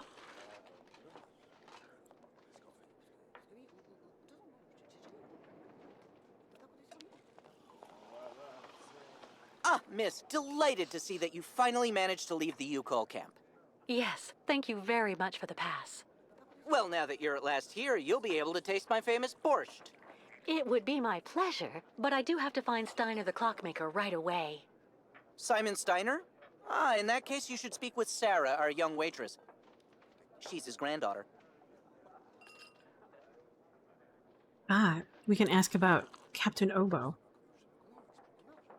I met that man recently. A certain Captain Obo. He doesn't seem very with it. And he's been That's that an way for 20 years, understatement. miss. 20 years. Can you imagine? He used to command the Crystal, the boat that made the crossing between here and the amusement park, on the other side of the lake. And he wasn't the same man then. How are things in town? They don't seem to be going that well. If you ask me, the atmosphere is horrible. At least half the people don't want the U-Calls right at our door. Most of the shopkeepers even made the decision to go on strike over what they saw as unfair competition. Also, Valsambor hasn't been the same in the last 20 years. There it is. Is Simon Steiner well known here in Valsambor? For a long time, he was rather popular. You know, he isn't just a clockmaker. He knows everything about mechanical objects. He repaired everything for everybody here in Valsambor. He also designed the amusement park on the other side of the lake with a colleague of his. A French automaton creator, if I remember right. You could say Valsambor owes a lot to Simon Steiner, miss. So when he got sick, I offered to hire Sarah to help a little. You understand?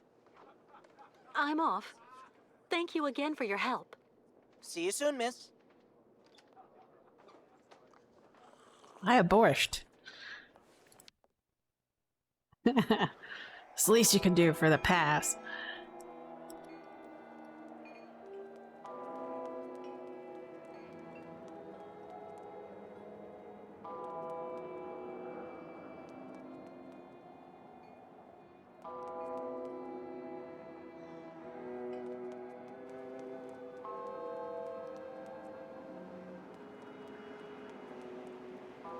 Hey, Walker also knows how to run, thank God.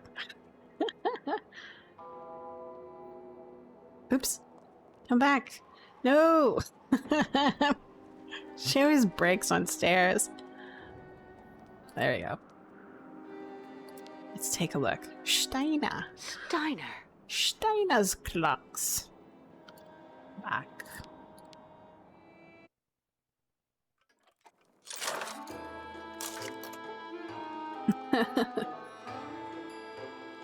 Automatons.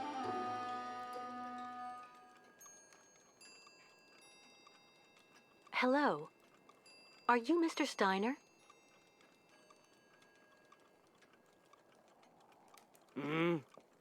I'm sorry to bother you, Mr. Steiner. My name is Kate Walker, and I've come to pick up the prosthesis for Kirk, the Yukol spiritual guide. And well, dear Miss Walker, Dr. Evamova has informed me that the young man was not yet in any sort of condition to withstand the operation, and that... Mr. Steiner, are you all right? It is impossible. That pendant you have around your neck. I would be very obliged if you would entrust me with it for a moment. Please, Miss Walker. No. Don't do it! He's going to take it from you. He'll get angry. Ah. No, I'm just kidding.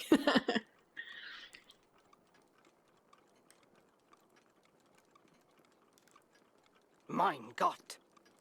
An XZ-2000 automaton heart in perfect working condition. A compensating spring memory. Pendulum ventricles and small mechanical pumps. Everything seems in excellent condition. Donnerwetter! Where on earth did you steal this, Miss Walker? Why would he? I don't know. I did not steal it. It's a souvenir.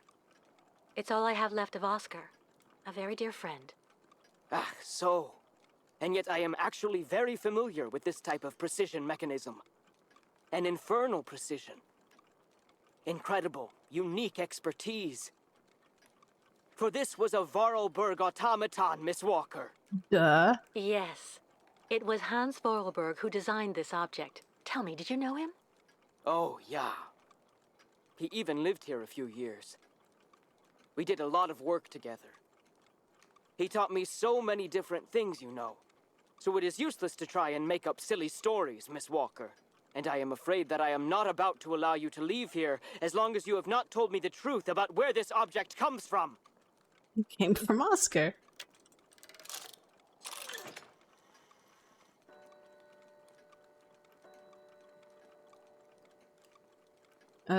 Two?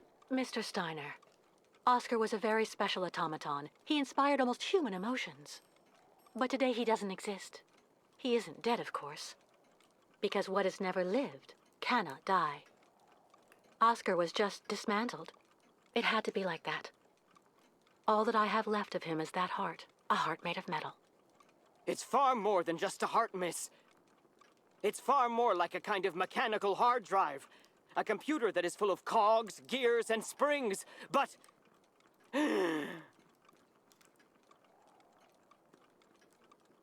Oops. Is he having a heart problem himself? Mr. Steiner, are you all right? My heart... need... my medication. Heart of hearts. Quickly! Just don't move. I'll go and get your medication right away. I don't think he can move. No medication in sight. Empty. It's a cup.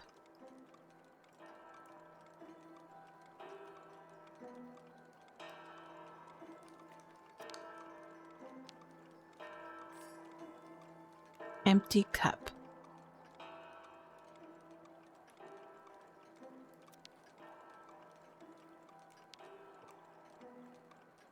Make yourself right at home. Don't mind me. I just own the place.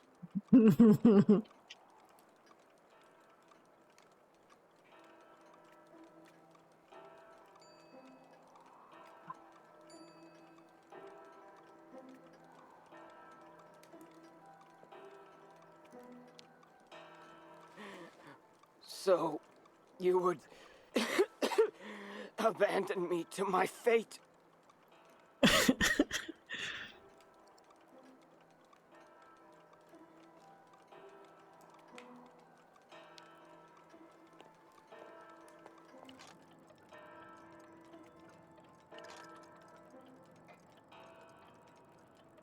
I'm looking for a clue where your medicine would be.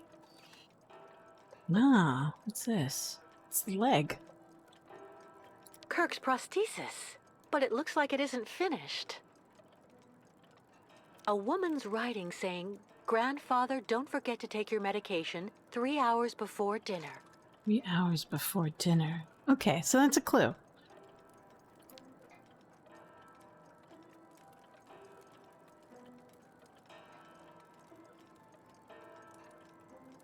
What did I take? A newspaper clipping. Okay.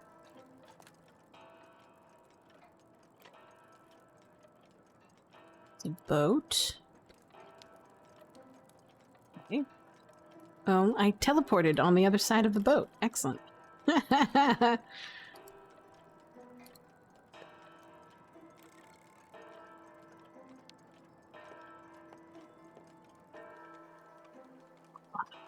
am I looking at?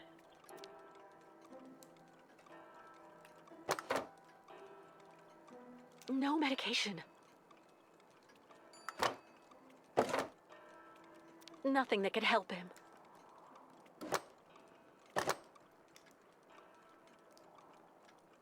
That could do him more harm than good. It's a beanball hammer. No way.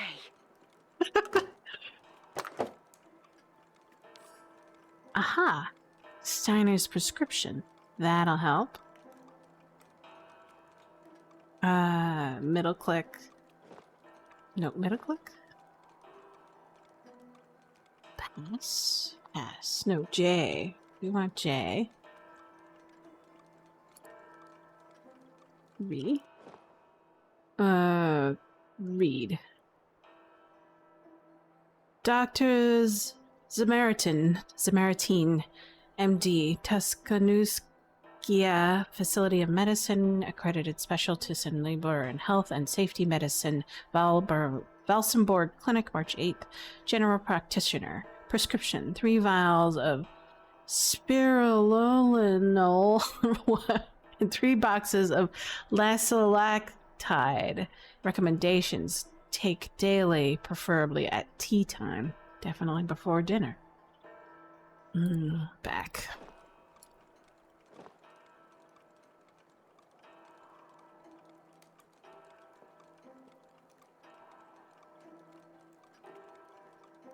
Anything else here?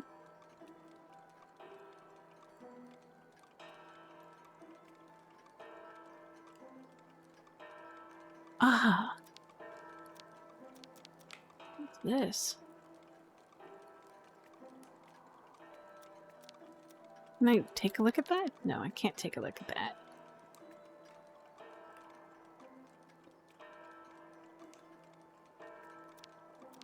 Why can't I look at that? That's interesting. My heart. I need my medication. Quickly.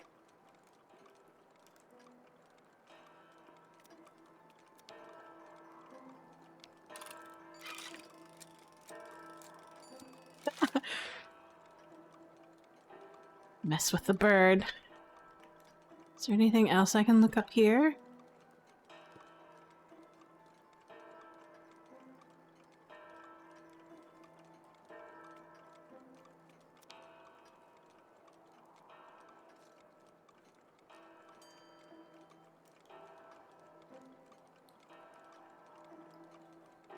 Ah, there we go. It looks like there's a cup ring.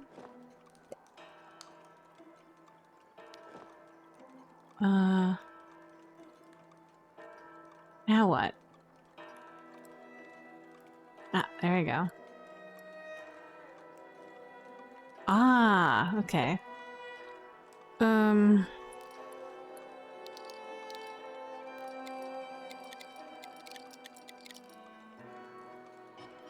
Okay. Oop, too far.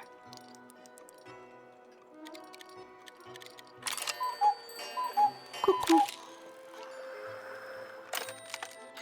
Tea time.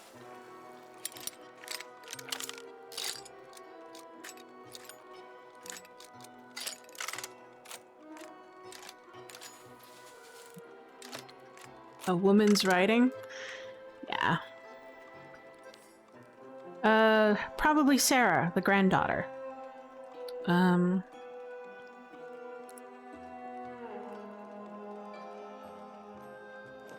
Let's see. Granddaughter.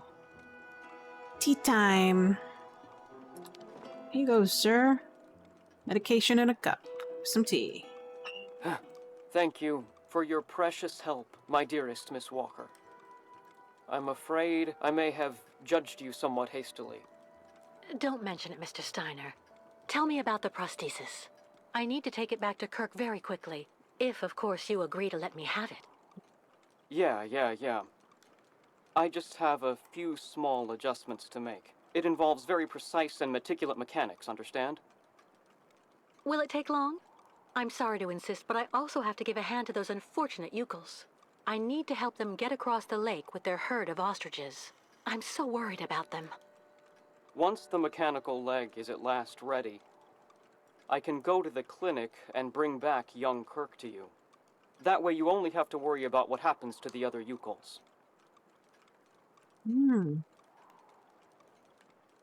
You'd do that, Mr. Steiner? That would really be a great help. That would be. So, perfect. But dear Miss Walker, are you aware of what lies in store for the nomads when they reach the other side of the lake? Yep. What on earth's the matter, Mr. Steiner? The next stage of your journey is the poor, cursed town of Baranor. It has become hell on earth since the time of the last great ostrich migration. Please join me downstairs for a moment, Miss Walker. Ooh. I'll show you exactly what I mean. Downstairs.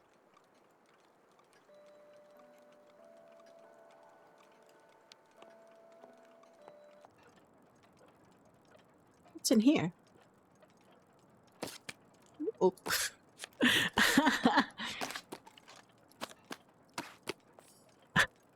That was really fun. They were like jumping out of the box. Sorry.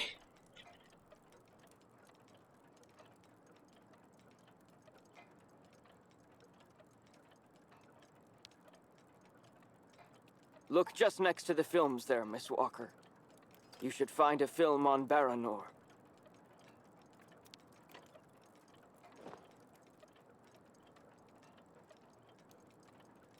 Baranor film. Boop. Beep. Baranor, the cursed city. Baranor, the martyred town. Baranor has been nothing but a field of ruins and desolation since a week after the explosion of reactor number 3 in the nuclear power plant. Baltimore is on the other side of the lake, sheltered from the prevailing winds, and fortunately it seems to have been spared from the deadly radioactive clouds. Our town was mobilized to go to the aid of our neighbors. Although our town's means were modest when compared to such a catastrophe, there were nonetheless among us some brilliant mechanical engineers. In record time, they developed a small army of automatons capable of helping the affected people. Those men and dogs of steel could go where a human could no longer set foot without becoming seriously ill. Over there, they could be excavators, rescue workers, and treasure bearers. Oscar! They all look like him. Truly magnificent pieces, nicht wahr? The XZ-2000 model is most assuredly one of Hans's major masterpieces. Their mission was to bring back any survivors of the catastrophe to Baltimore, where the victims would receive the best care in Dr. Zemutine's clinic. The Crystal, the ferry usually responsible for linking the towns of Baltimore and Baranor every day, carried the new type of rescuers to the scene of the drama and brought back the survivors of the catastrophe. So Baranor suffered the ravages of a nuclear accident. But according to that film, the automatons you designed with Hans should have helped save lots of lives, right? I'm afraid that's not how things went, because of Captain Obo, who... Ah, that must be Sarah. Please come this way, Miss Walker. I'll introduce you. Ah, Baranor. Baranor must be their version of Chernobyl. Interesting.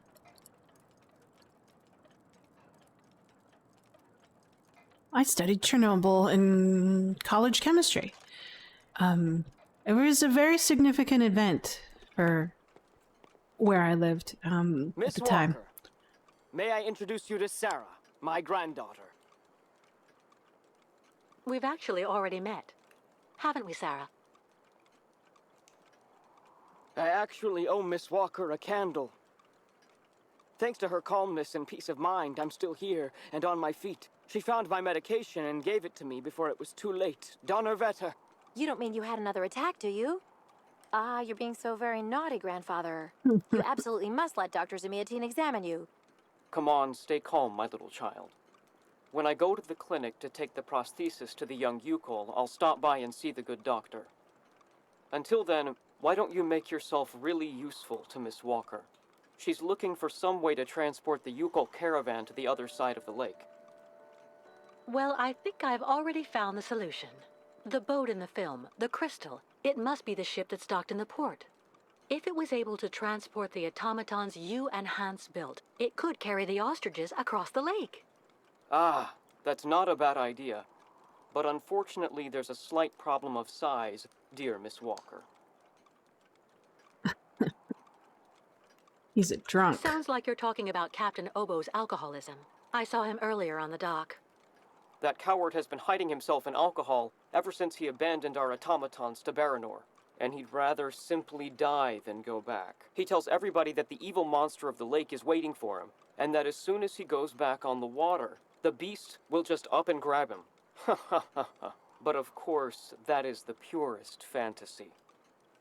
Grandfather, I know you're still really angry with Captain Obo because he abandoned the automatons that you built with your friend Hans and Baranor. He was supposed to wait for them. They were going to take all the survivors they found in the rubble to the boat and then bring everyone here to safety in Valsambor. But in the end, when he got to the beach at Baranor and saw the disaster and all the dead, he became really afraid. The disease, the radiation. He must have had an uncontrollable panic attack, so he immediately turned back, dumped the machines on the crystal into the lake, and came back empty-handed to Valsambor. And the automatons have been there ever since, in hell. But who knows? Maybe today he'll want to sell. I'm sure Kate will be capable of convincing him to help the Yukels. I have to go do my waitressing shift in the tavern. Come by and see me later on, okay? Captain Obo will be there. Adios, amigos. All right, then. I'll try and convince Captain Obo. Thank you for everything, Mr. Steiner. I don't know if I really should wish you good luck, dear Miss Walker. Baranor is only an open grave now. Any radiation fallout usually is a open grave. Right. Doo-doo-doo-doo. Get out here. So in the Pacific Northwest, when the Chernobyl disaster happened, what happened here? What happened to the camera? There we go. We'll take the long way around.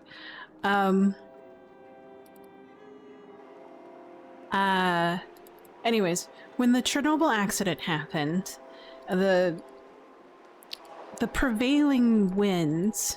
No Yukos in Valsambor! The shopkeepers can't take it anymore! The shopkeepers are on strike!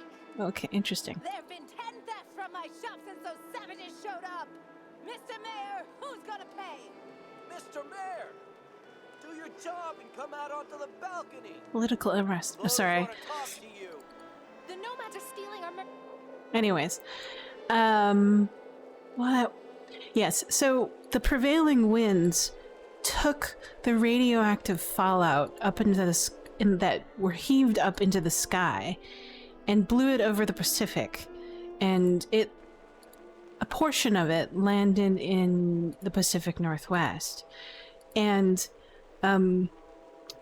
in that sort of fallout cloud, there were radioactive isotopes. Oh, where am I? Oh, Thieving Yukos in Valsambor! The shopkeepers want them out the door! Thieving Yukos in Valsambor! The shopkeepers want them out the door! There you go.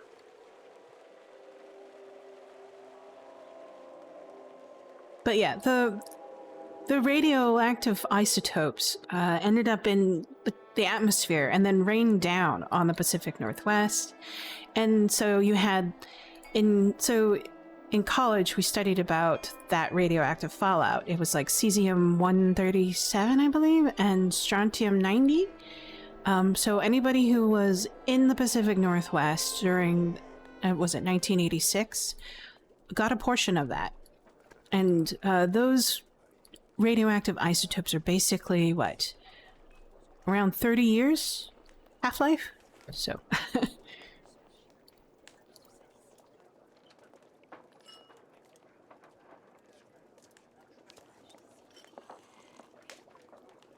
Captain Obo? Obo. Let's be quick about it. What do you want? Hedge, argue, push. Push. Come on, Captain. Put your bottle away for a second and listen to me. I need to use the crystal for a crossing. Your ship is big enough to take the entire Yukol caravan. And so I need you to, are you okay, Captain? Nope. He needs to Why are sober. you being... My God, why are you being so mean? Well, because... So you two, you're going to tell me I'm nothing but a gutless drunk too? Go ahead, I'm used to it. No. Of course not. Now. Don't bother. Just leave me the hell alone, little lady. I don't believe it.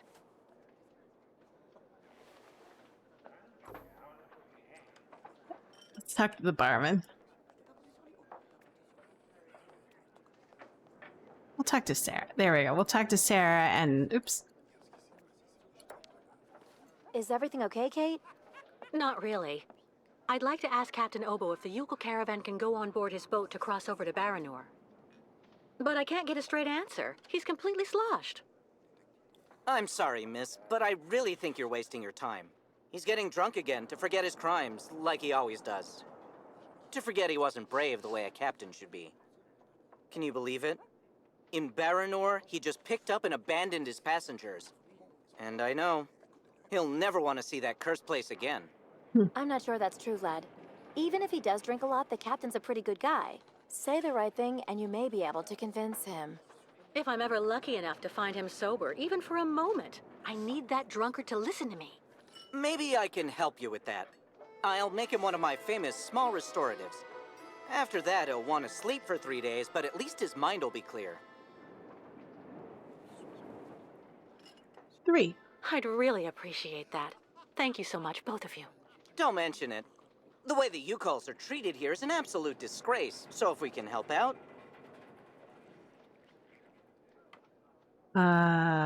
3. Has Captain Obo taken the crystal out of port since leaving Baranor? He's been far too drunk ever since then for that. And anyway, the port's been closed since the tragedy of Baranor 20 years ago. Do you think the crystal is still in sailing condition after all this time? I'm sure there'll be a few repairs to do, but Obo never stopped keeping it in shape, you know. He loves his boat, despite everything. 1. Who knows what became of the victims and automatons the captain abandoned? No, everybody hates the captain for that. But nobody volunteered to take the helm of the crystal in his place to pick up the survivors. If there are any left in Baranor. They're all dead now, that's for sure. Grandfather says that the automatons would have broken down really quickly with nobody to maintain them. 3. Do you know why Captain Obo fled Baranor? He must have been completely traumatized by what he saw there. The catastrophe, the victims, and then the radiation. He unloaded the automatons on the beach, but he didn't expect they'd bring the survivors back right then. He just cracked, completely snapped. Full astern and goodbye all. Can you even imagine? Afterwards, he came up with that story of a sea monster appearing and attacking his boat. Yes, the old legend of the monster of the lake. Convenient, isn't it? Go see the captain. Sarah will bring you the restorative when it's ready. Okay, excuse me.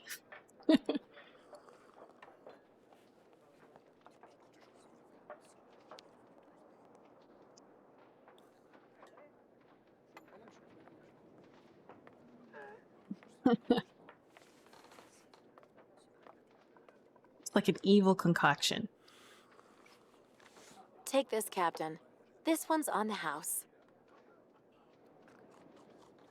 Drink it fast.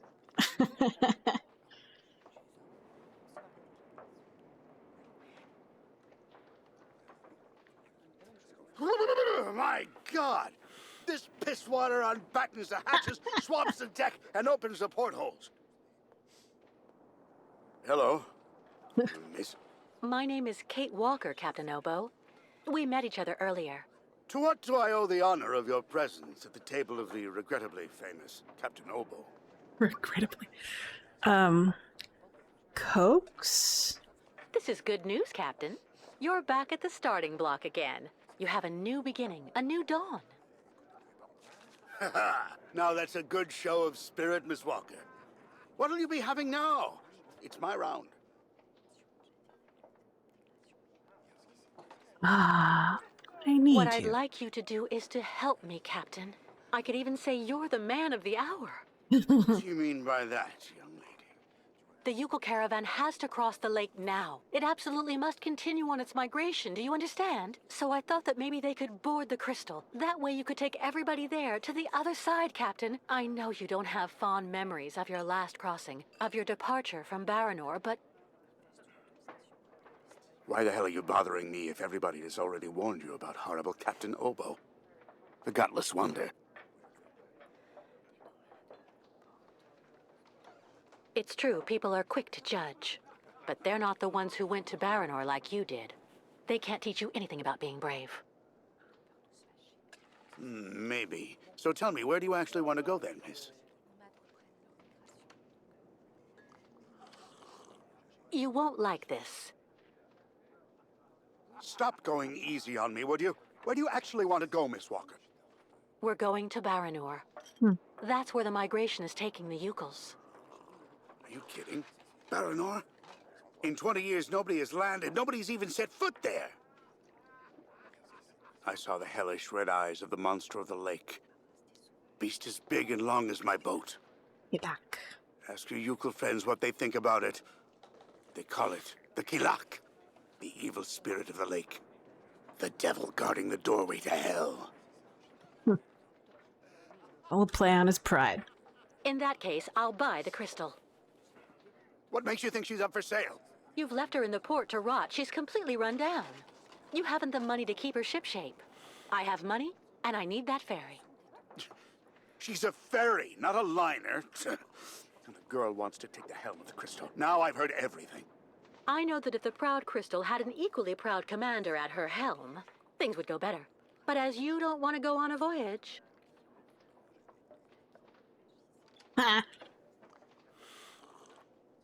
It's like, she's got that Gen Z stare. All right. You can get your gang of little savages and board the crystal. I'll take you. Oh, thank you, Captain, really, with all my heart. And thank you on behalf of the Yukols. Oh, but be careful now, Cabin Girl. You're not there yet. There are two conditions, and they are negotiable. First, we stop by Narodas. It's a little town just a bit south of Baranor. That will mean we avoid the most radioactive zones, but it won't actually take you too far off your path. And second, we also sail by day. I'm not going to finish up on the lake monster's plate. And it sleeps during the day.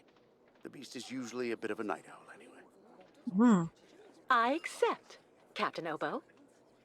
In that case, all hands on deck now, sailor, because we've got work to do before we can hoist the anchor. Good conversation. Pep talk. Come on, Kate. You hurry off and meet with the captain before he changes his mind. I'll go tell Grandfather to join you on board the Crystal with Kirk. Thank you, Sarah.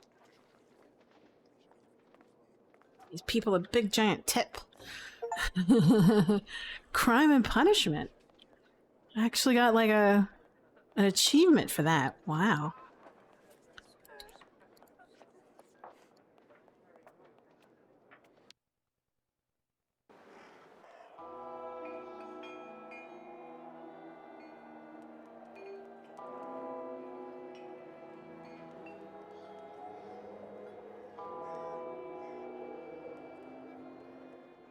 Okay.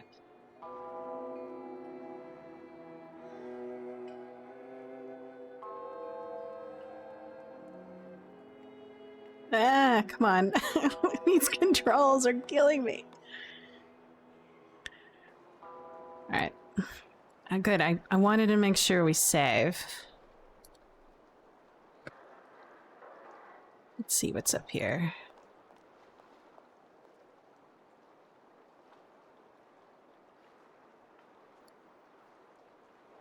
Not much. I'm gonna let you see that for a sec, but I need to make a quick bathroom break.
Goodness, we're back.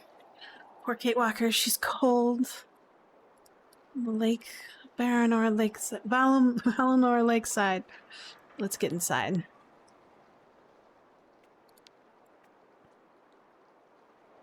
Do do do do. Okay. Up to the captain's area.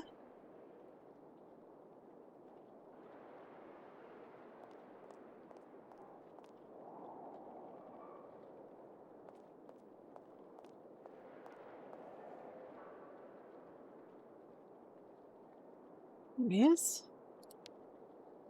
All right, Captain. How are the preparations going? There's quite a bit of work to do before we can hoist the anchor, Miss Kate. 3. Maybe I can help you out with something. Well, the coal needs to be stocked up. As for myself, I'll look after getting the water tanks ready to be filled. Take this. It's the code you need for entering the hangar where the coal is kept. You actually need it to use the crane to load the coal onto the crystal. Don't forget to open the storage hatchway first. How do I open the hatchway to the coal storage on the crystal? Just turn the wheel on the ship's bridge, sailor. What do I need the crane for? This here is for loading all the coal you get from the hangar onto the ship. Use the code I gave you so that you can access the control post. What do I need to do in the hangar? That's where you'll find all the coal you need for the crystal. One container should just about be enough. And don't forget to use the entry code for the crane that I just gave you. I'll take care of that, Captain. We need to set sail as soon as possible, so better hurry up. Yes, sir. Aye, aye, Captain. J.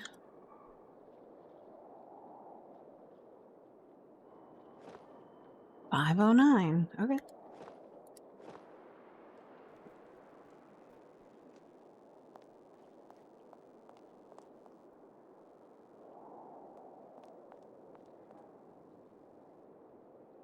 least we're not swabbing the deck.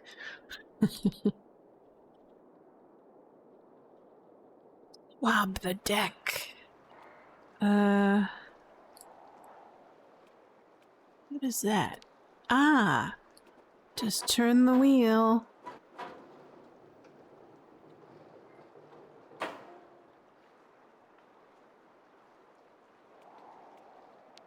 Exit.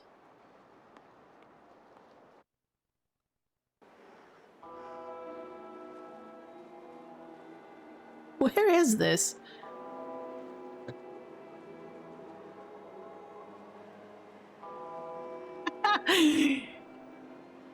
This is really bizarre. I don't... Okay, good. It's like... Is this like outside of town?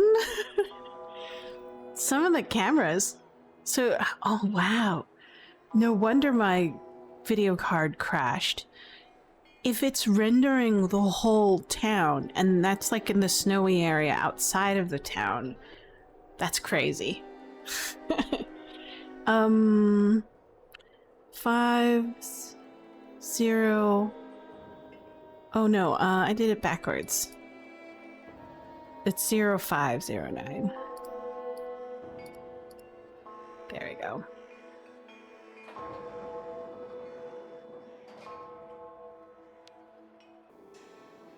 Alright.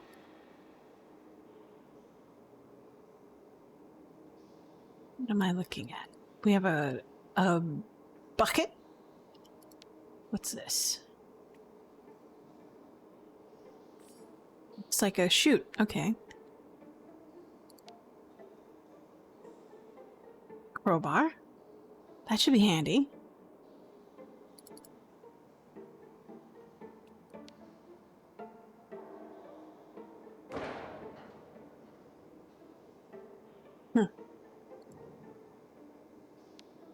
Oh, I see. I'm looking for a full chute.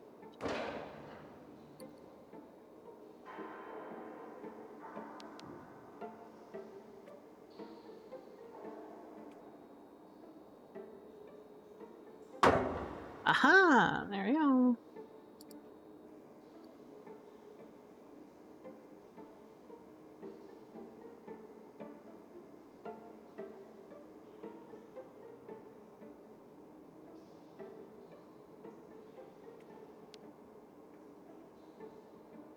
Time for cart pushy time. Push, push, push, push. Can't skip leg day even though you're traveling. Okay. Oh, no. Okay. Change. There it is. Where's my chute? There we go. Need to do that first. It's a matter of sequence.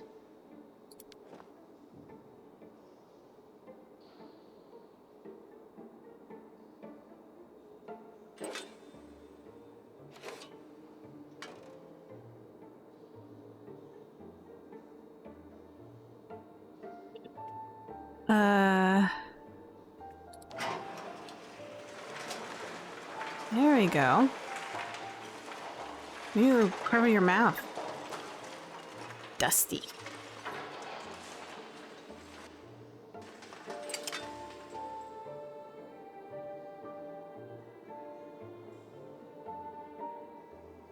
I imagine this sucker's a little bit too heavy to move. Oh wait, I should probably change the track.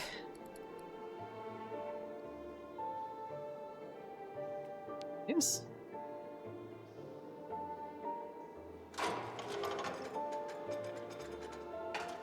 Yep.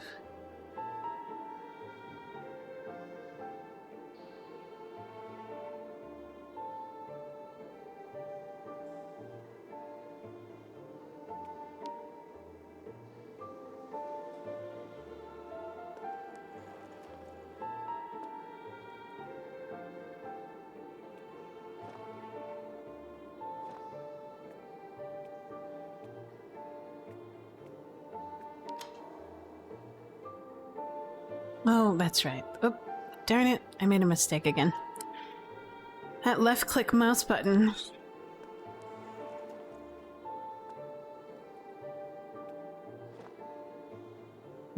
Butter knife.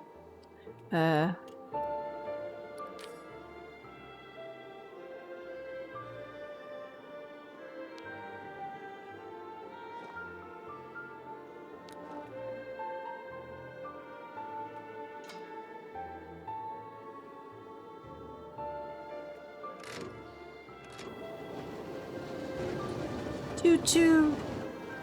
My load of coal.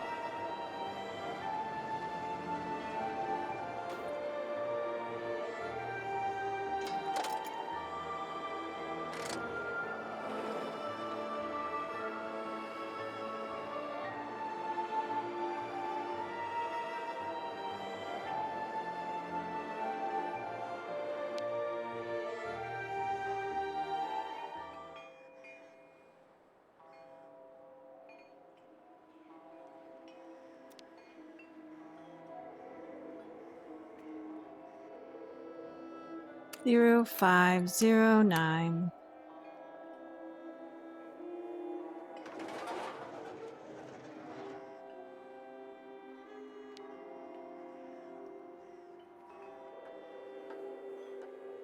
In operation time. Operation Crane. What do we have? This is the dock. This is the rail system, so I need to move it toward the town and then toward the boat. Okay. That's just a different orientation. This is when I'm in front of the boat. This is back to where we were before. Yes. We'll start with this one so we can see what's going on. What does this one do? Aha! And then maybe... Oh, no. That controls the crane.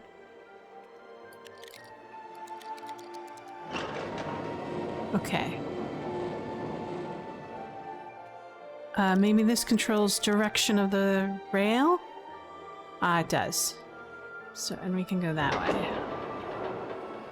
Okay, but we forgot to pick up our coal.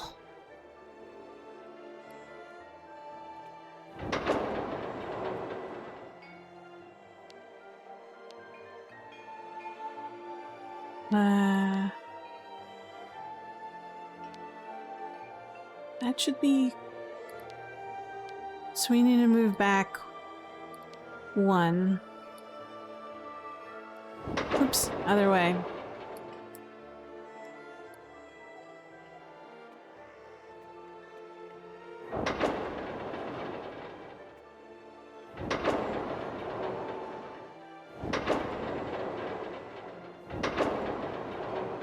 There we go.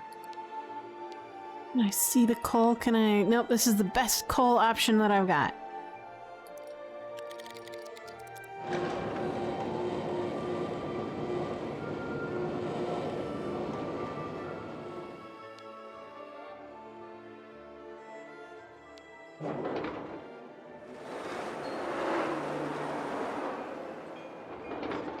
There it is. Alright. Let's change the cameras. There we go. So we need to go this way.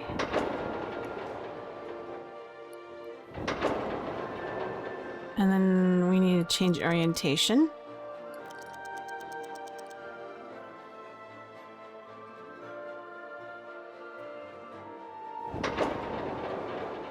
Okay, change views. Is that close enough?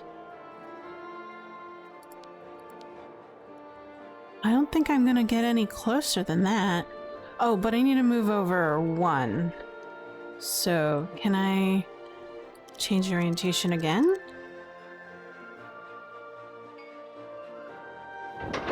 There we go. And then change the view. And then turn quarter.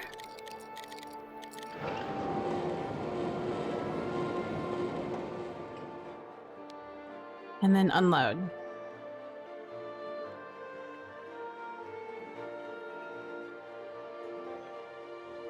There we go.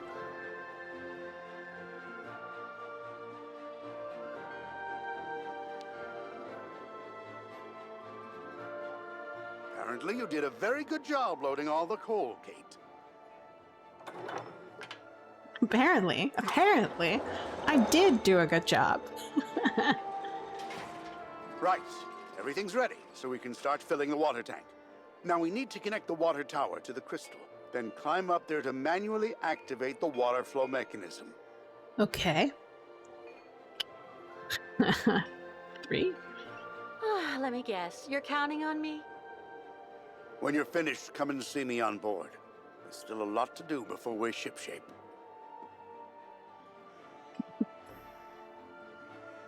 Is it in place?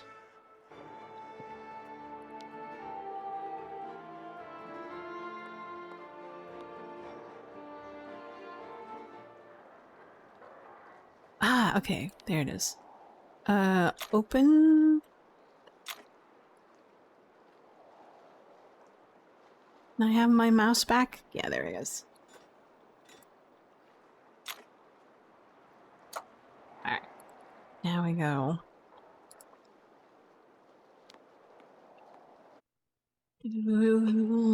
Oh, Kate Walker. Oh, it did it again. Wow.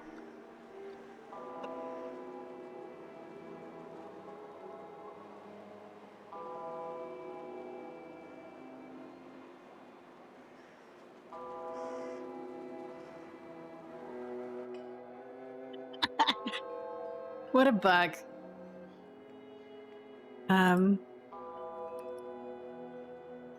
Oops.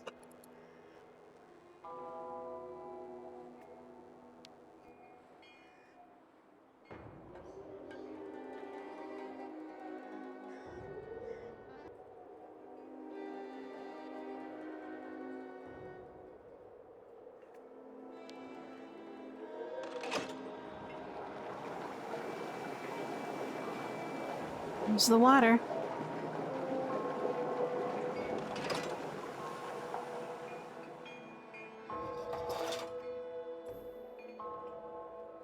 Join the captain aboard the Crystal.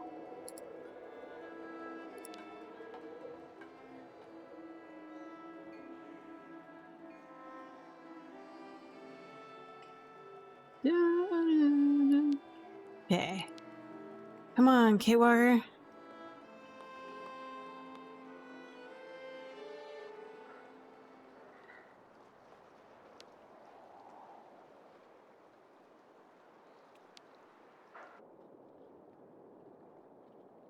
Give me back my mouse. Where's my mouse? There it is.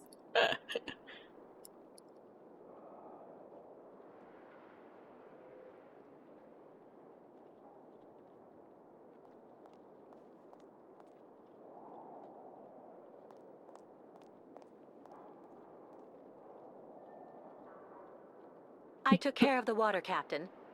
Everything went smoothly. Is everything okay? No. The ignition key for the crystal. I can't find it anywhere. Without it, we can't even start. Come on, just relax. The key has to be around here somewhere. Somewhere. Good Lord. Now I remember. 20 years ago, when I got back from Baranor without the automatons, everybody was really very hard on me, you know. Captain, I don't really see what you... So I spent the whole night in the tavern.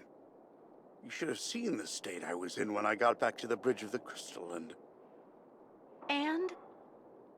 then I threw the crystal's ignition key into the water.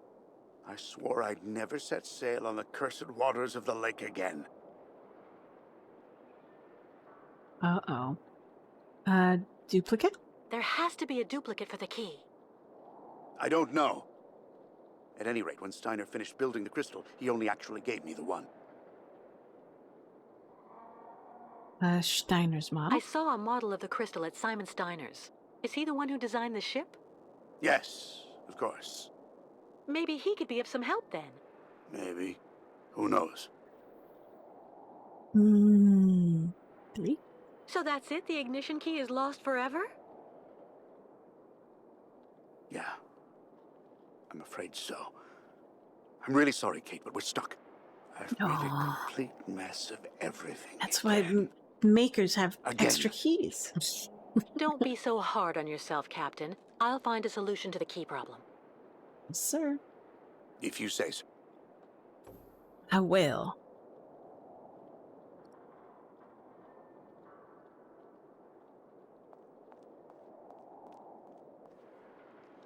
Go find that key.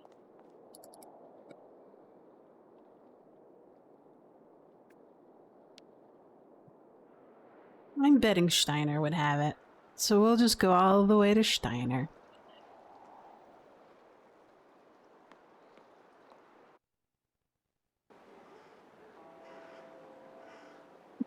This bug. It's kind of infuriating.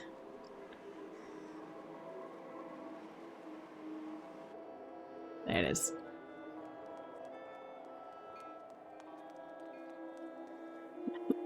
And you know, so long as we're getting it off and on the ship, we're going to be encountering that bug quite a bit.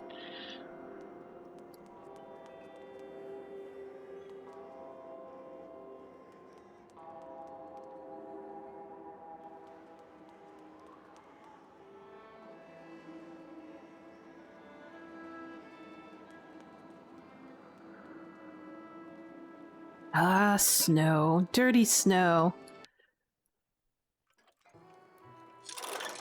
Back again. Hello, Mr. Steiner. Kate, Oh, how are the Mrs. preparations Steiner. for the captain coming along? We're making progress, but actually we need some help from your grandfather. Is he here? He just left for the clinic with the artificial leg he made for the Yuko guide, Kirk. I'm minding the shop until he gets back. Maybe I can help you with something? Duplicate 3? Actually, we need a duplicate of the crystal's ignition key. I have to admit, I don't see where you could get one of those. Apart from the model downstairs, I don't think he kept a lot of souvenirs of the time when he built the crystal. Would you mind if I had a look? Of course not. Here, take this. It'll let you look at the model close up. A crank.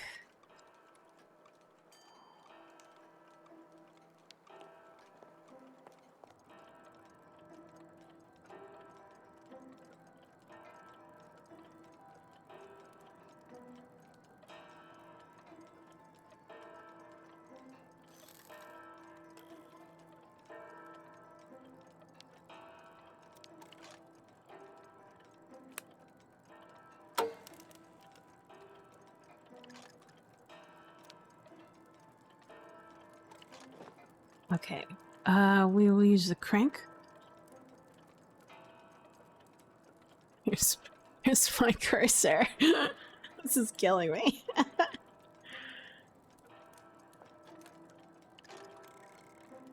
There it is.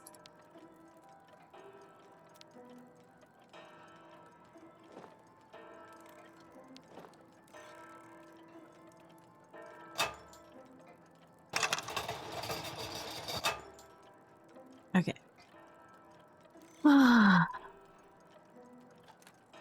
And my cursor disappeared again. Hello, cursor. Where are you? There she is. Okay. Alright, I have to read the plaque first. The crystal, fair to Baranor, inaugurated by Piotr Bolkalin. After exactly 2 years and 89 days of labor, the 60-meter-long industrial jewel required the continuous support of over 80 automaton workers. The inauguration is a masterpiece, said its creator, Simon Steiner, said these words: If I had to sum it up, I would tell you that to overcome its difficulties inherent in such an enterprise, it was always good to add up certain skills that we have, and then, if the need arises, to know how to think backwards. Wise words that were simply simple. I think wise words quite simply will still string true 30 years from today. Grateful of the town of Valsambor. Backwards 30 years. 30, 80, 60, 98. See what we can do. Yeah. Okay. Give me my cursor back, please. Maybe go in the inventory. Yep. Alright. Back. Okay, there you go. There. Alright. 30, 80, 60. But there's no 98, so we'll go to 100. Oh, too far. Still too far. There we go.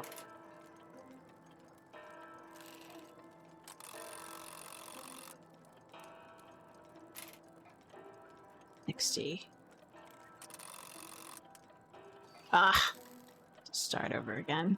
Rubbish.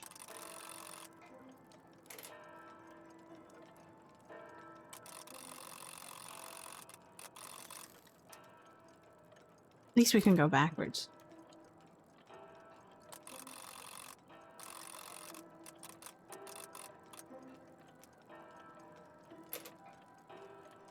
Okay, and then 100. Thank God it's all the way and nothing more.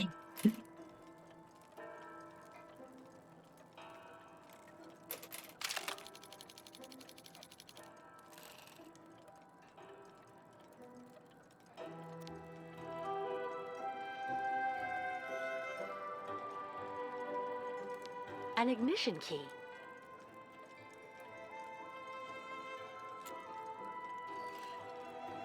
But it looks far too small for the crystal. It's a miniature. there's like a 50% on it. Let me take a look at this.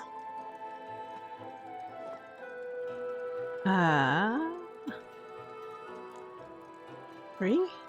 It says 50%. Okay.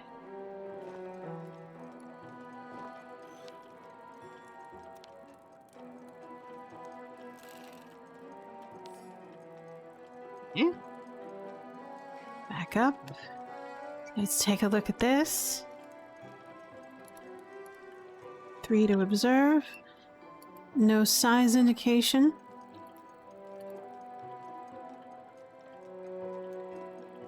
Back. In.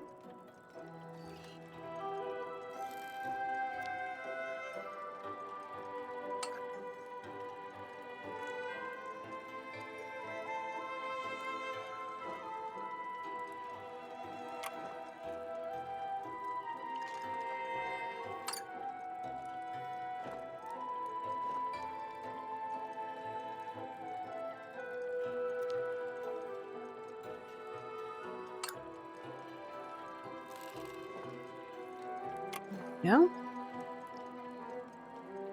Close it again.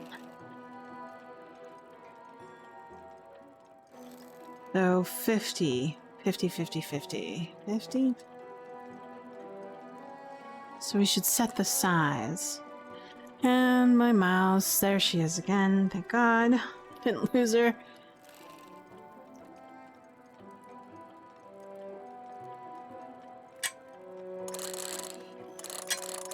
Oof, goodness. Tetchy.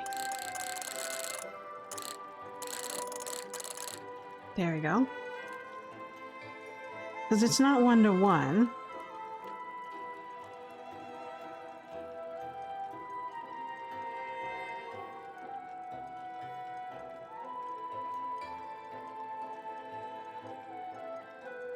Wait. Because you want 100%. Yeah, okay, all right. I think I'll start with that.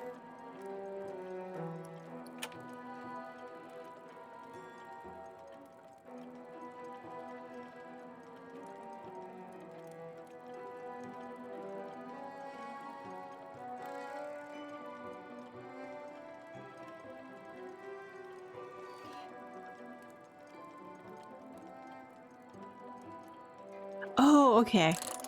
It has to be 250, so...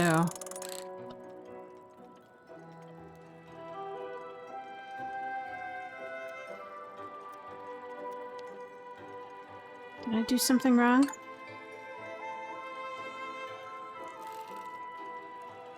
And my key. Where is my mouse? This.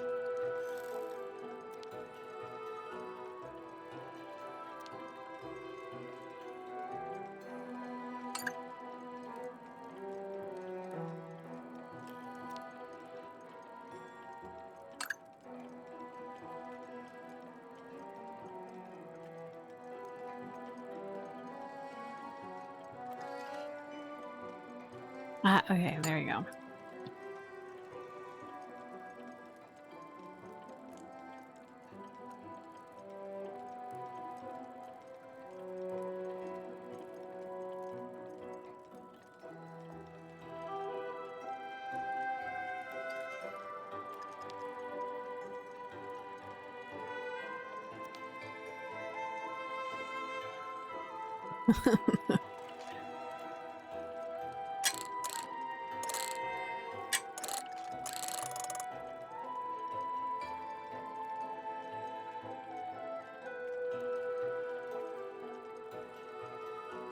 Am I missing something? How do I start the machine?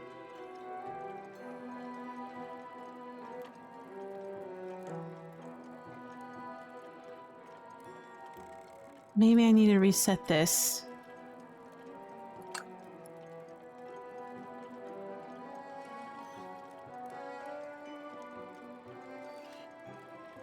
But I keep on losing my mouse. There it is.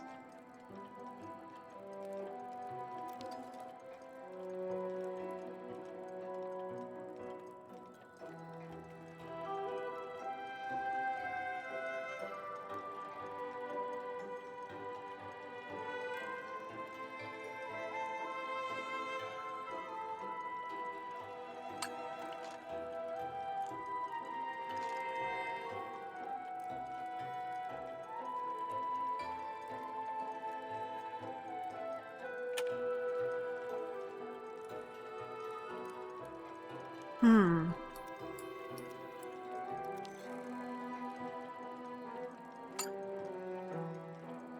I don't need to set up anything here.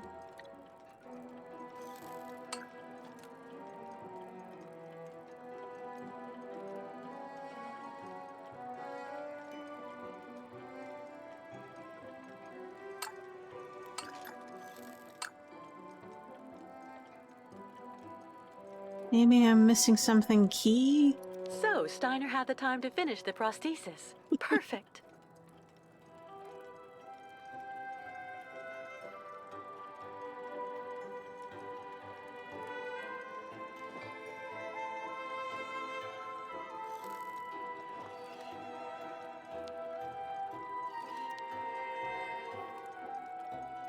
Okay.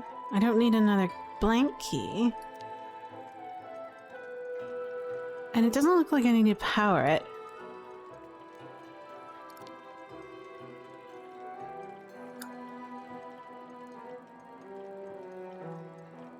And it won't let me pull out this key over here.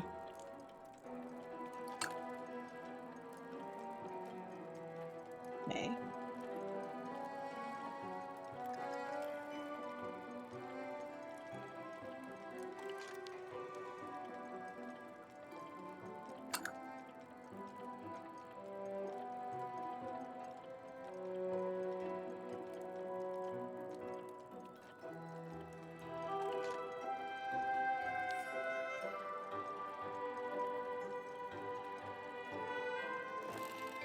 No. There we go. Alright. Okay.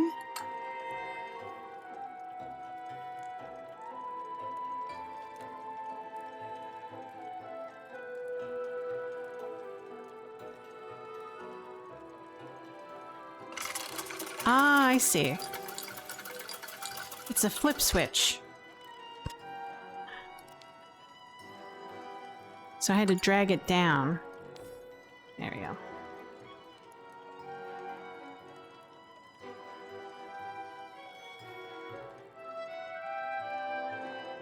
Oh yeah. I have a newsletter or something. Aha. I should read that. 2 newspaper clipping, April 27th, 1989. North 140 degrees, Lake Gazette, Baranor, local news.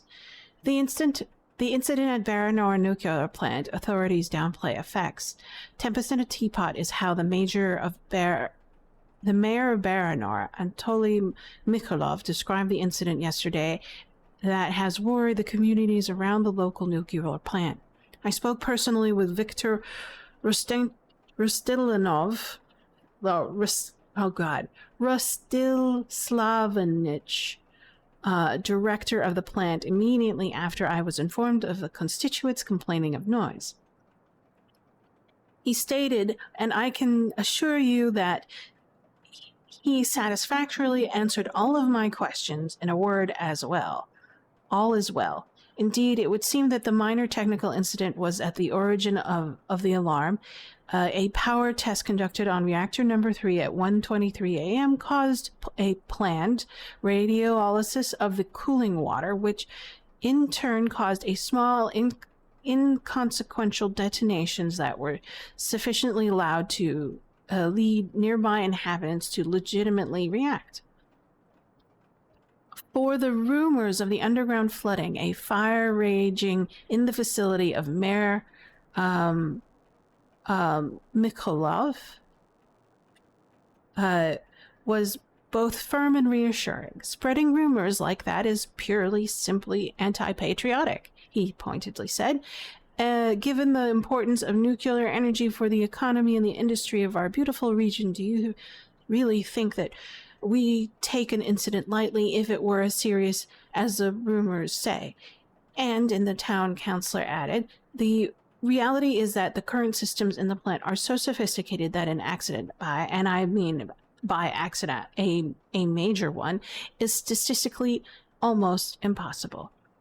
When we contacted him, Director Rostilovich, I can't pronounce these names, sorry, concurred. He also confirmed that he had been in touch with the Energy of Ministry, in which the event saw no reason to worry. Vladimir Makalov, a permanent correspondent. Record number of visitors to the Baranor amusement park by 50,000. That's how many entry tickets have been bought for the Baranor amusement park since it opened last year. Pyotr Bulakin, newly elected mayor of Valstenborg, is delighted at the impact on the region at this. Ice fishing drama. Conclusion of the inquest. Last winter, it stirred emotions up all over. Leo Narinsky, out on the lake to do little ice fishing with his little brother, drowned tragically when he fell through the ice in the inquest. The inquest has concluded that it was an accident, despite the testimony of the victim's little brother, who claimed that... ... Alright. Cool. So we have a key, so I guess we're heading back.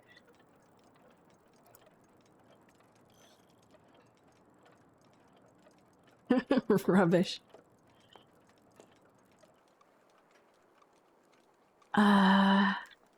Where is my key?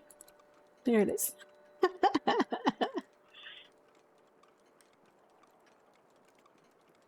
So I should warn you that this game starts failing about now.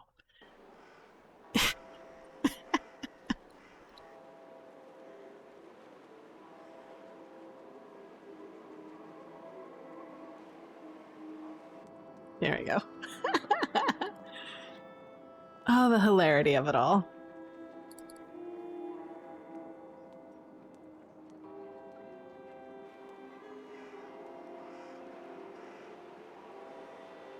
We'll take the touristy way.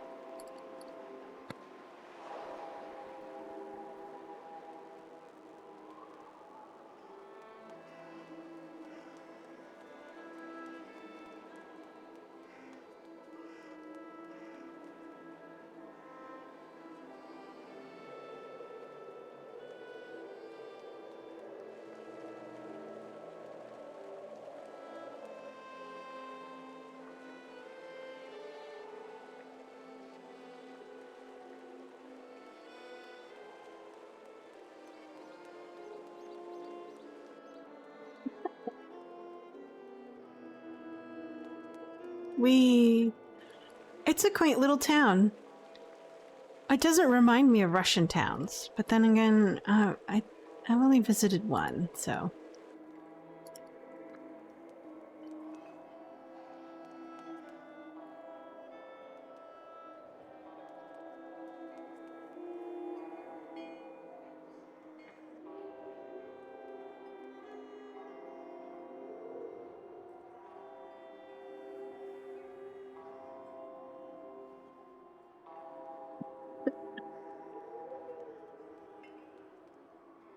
Okay.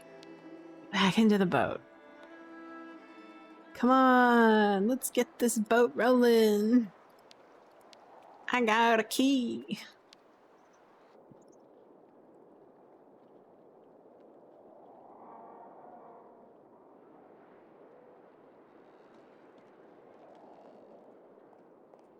I'd kill for fast travel.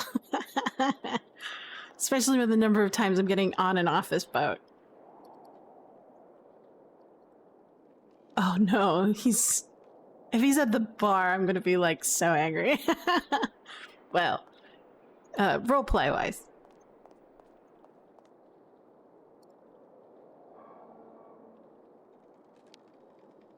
He's at the bar.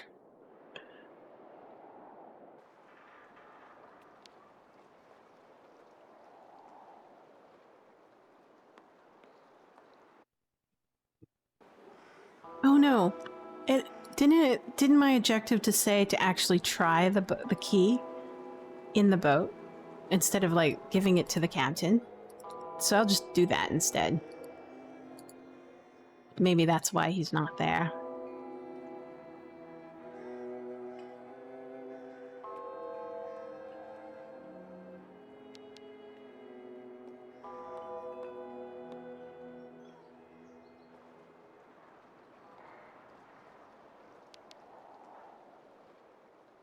Oh, that's funny.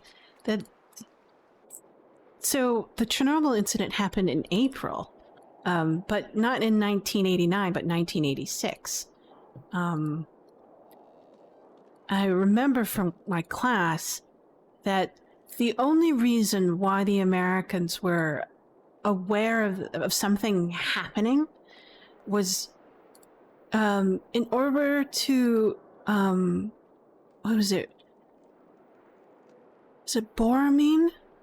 Anyways, there's a chemical, I think it's boramine, that neutralizes or absorbs the radioactive isotopes in Chernobyl. And basically you have to pour it over, like, the anything that's contaminated, and you pour it over and it'll help stop the reaction.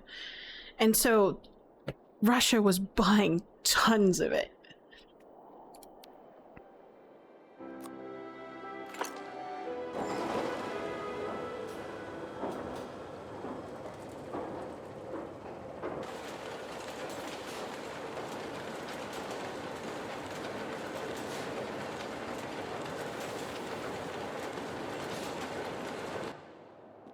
Fantastic, Kate. I have to admit, you really know how to get things done. 3? Anything else? Thank you, Captain. Are there any other preparations to carry out? There's just one last problem to solve. The locks we need to use to get out onto the lake. They're shut by order of the town hall. You have to find some way to get them open. What do you suggest? The best thing to do is to ask Mayor Bulyakin for the authorization to reopen them. But just to give you fair warning, he's about as straight as a crooked waterspout, so you mind him. Or you could just get a hold of some explosives and then kaboom! First, I'll try talking to the mayor. Thanks, Captain. Okay, it's not I think it was bromine? What is it? Yeah, bromine 87. That's right. Something like that. I can't remember. Anyways, yeah. You need a lot of it. Okay, we'll go back to the mayor. I think the mayor, we encountered something happening at the town square.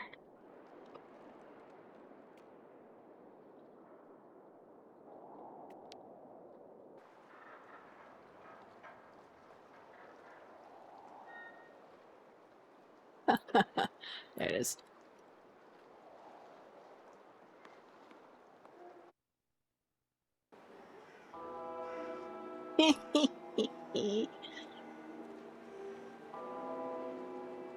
It's like you can see the water tower and the crane.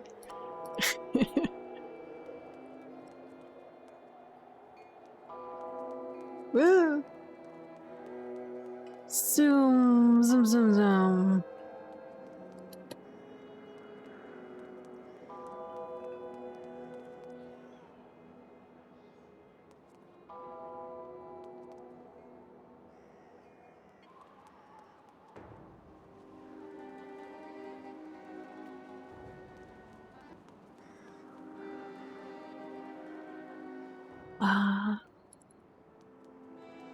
Beautiful accordion music. And one thing's for sure, I'm really enjoying the musical score for this game.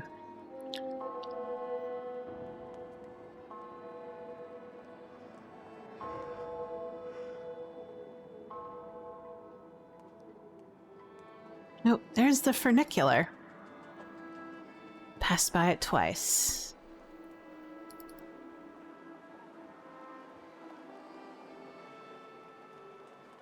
I have been on a funicular before. Friends, keep calm. Please, keep calm. I beg of you. And when we get what we want! Yeah, Nomad's out. Kick the Yukos out right now, or the strike will get worse! I know just what you mean. My dear friends, and... It's all words! We want action! Listen, my dear friends. I'm ready to work with you to find solutions. Find solutions.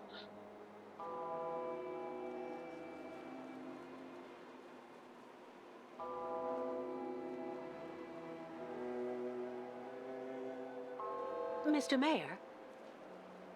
Yes? What now?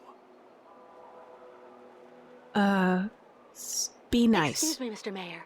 Please forgive me for intruding like this without an appointment at all, but I'd just like to start up by saying thank you for your time. I know how precious it is. You are completely forgiven, my dear lady. How can I help? Do you think it would be possible to open the locks in the port? I beg your pardon? Did you say the locks? What on earth for?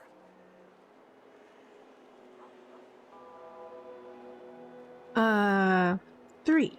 I'm actually accompanying the Yukol tribe on their long journey right now, Mr. Mayor. I've asked Captain Obo if he would take us to the other side of the lake on the Crystal to Now Dusk.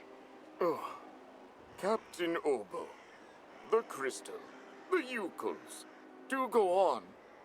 Anyway, it would be very ungracious of me if I were to criticize you for removing that burden from our good town. Nonetheless, I'm afraid I must refuse your request, dear lady. The locks will remain closed until further notice. This decision came from above, you understand?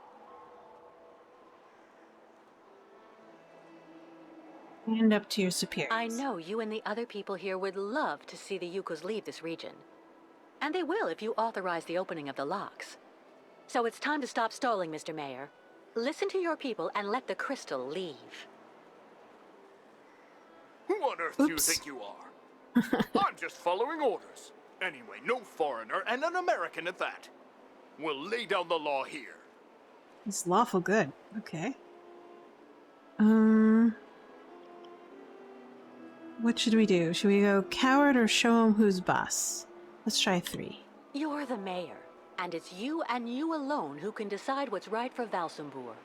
So why not reassert your authority once and for all? Authorize the opening of the locks.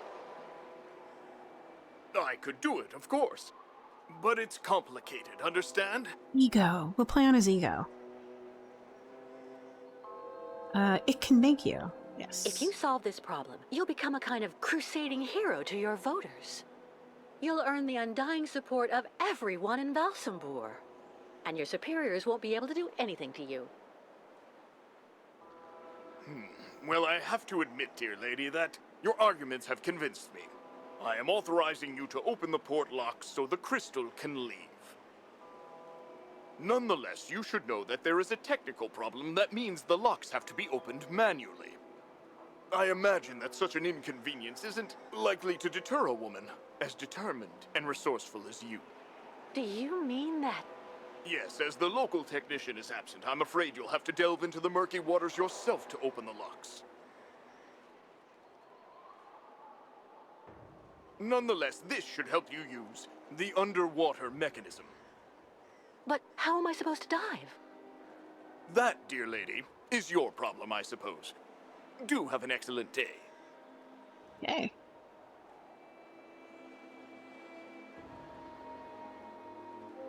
Well, thank you, Mayor. It's not bromine, it was boron. Sorry. It's so hard to remember chemistry lessons from ages ago. Anyways. So yes, during the Chernobyl accident, Russia started ordering nearly all of the boron supplies around the world. It's not much because, well, you don't use boron for much. But they ordered over, I think, well over 5,000 tons. That's crazy stuff. Oops.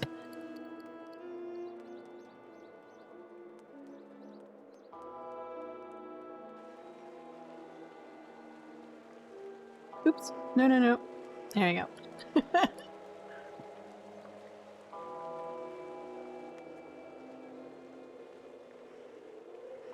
So, what is it? It has to do with, neutron absorption. So, I think the Chernobyl was a graphite reactor, so they had to pour boron over the reactor to stop the chain reaction.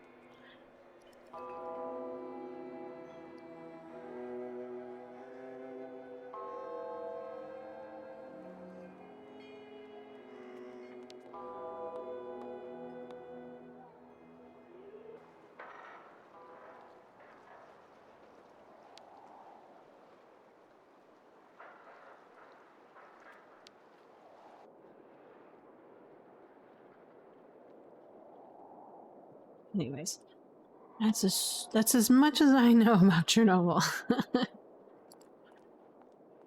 I think they made like a movie about it or something. The whole events of Chernobyl. There he is.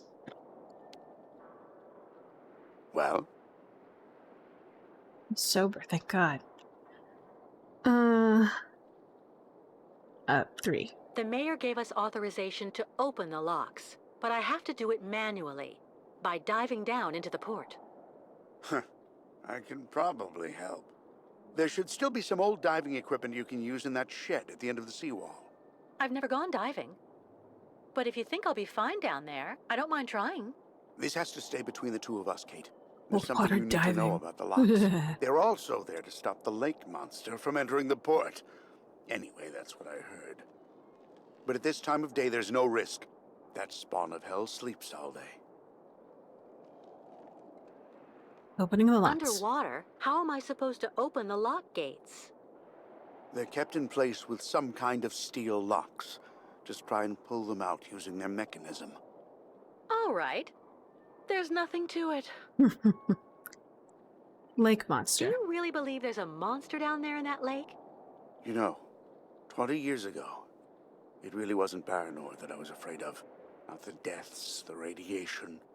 That's what people say, but the truth is that it was actually that damn monster that made me scoot away like a minnow.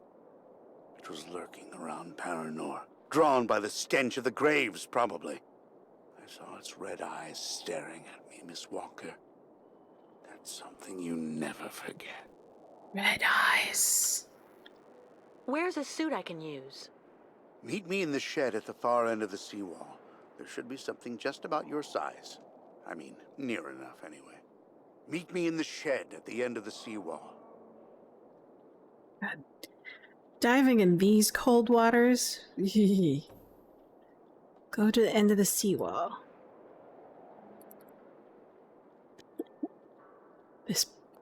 This boat.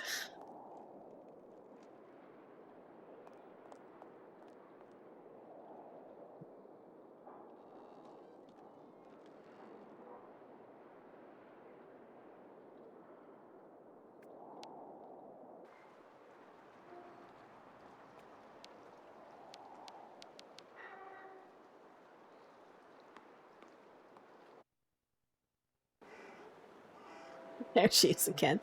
This bug.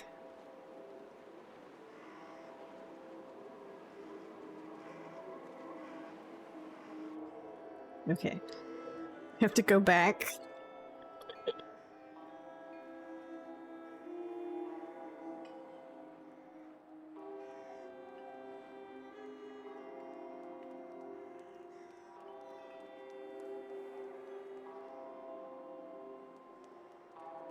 And then... Oh, the seawall, the seawall.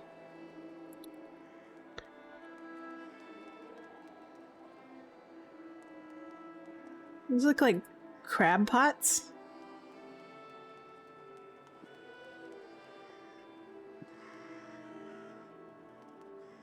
Fishing.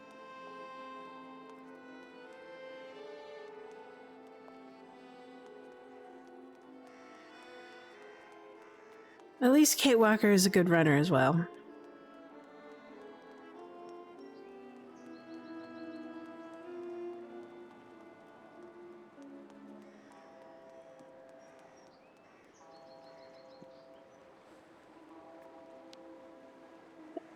I didn't want to accidentally overshoot I opened the it. shed for you. There we go. There's a tank.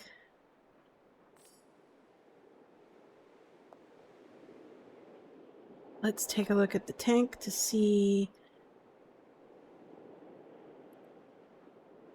Breathe. Pressure required. 180 bar. Okay. Back.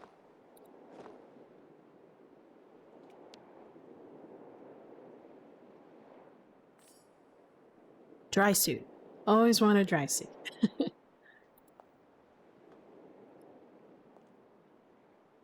Lit.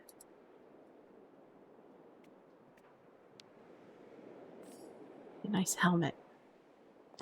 She has that bombastic side-eye thing. Sometimes when she picks up stuff, it's really hilarious. We'll put the tank in first. Oops.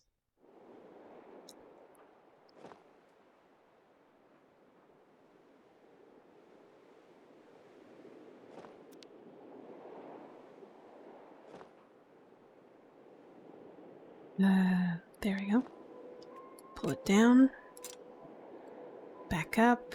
Turn on the pump.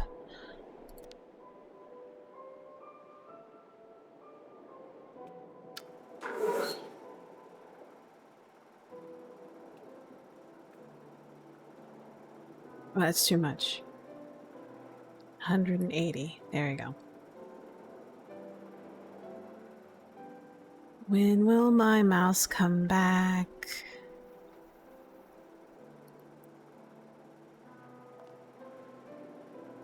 There it is. Mouse. Very picky today. Interesting. It's not returning. Huh.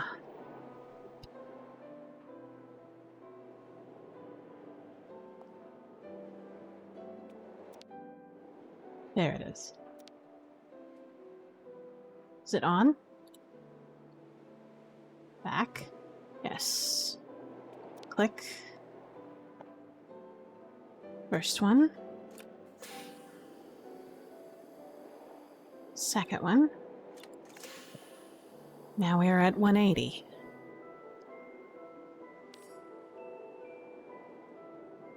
Excellent. Into the dressing room. Objective. Open the locks. Okay, hopefully things will play nice right about now. This is where things started failing for me.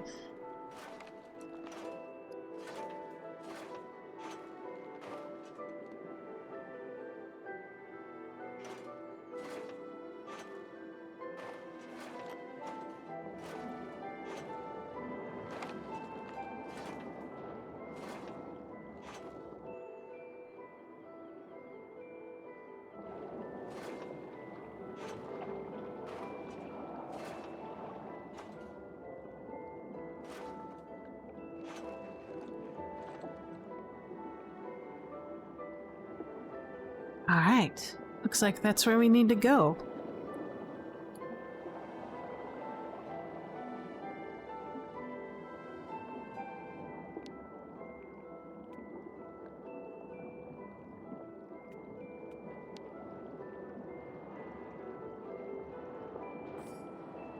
Alright.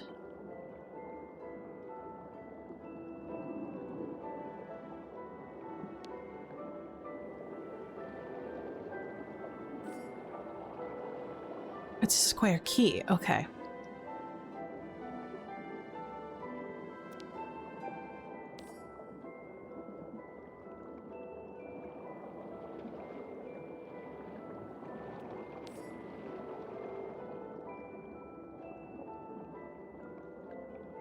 Okay. Middle click. Large cog. Oh. Okay.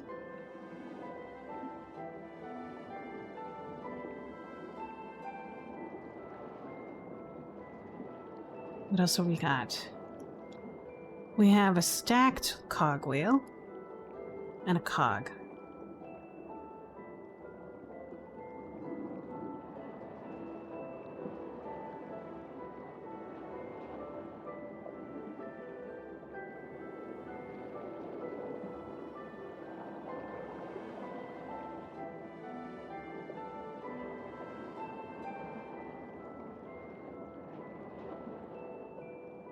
Large cog.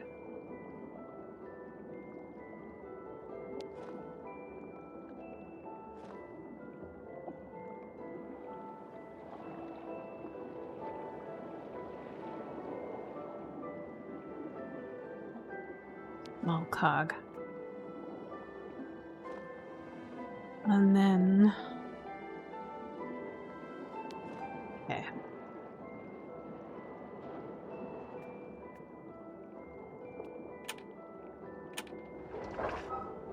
Okay, so that still doesn't work.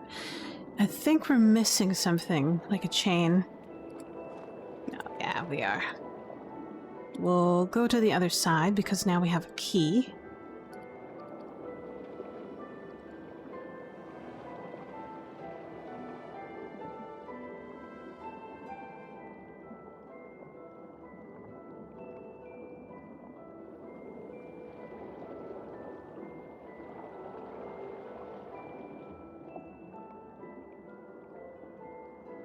Cold waters. Brrr.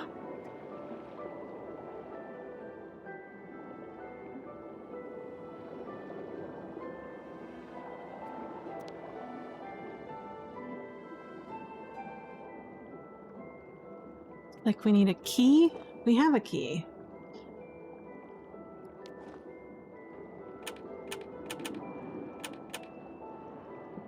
What?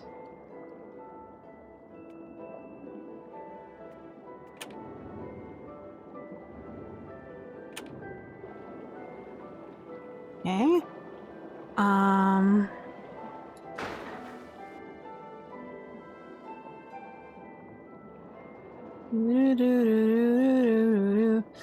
Turning the wheel.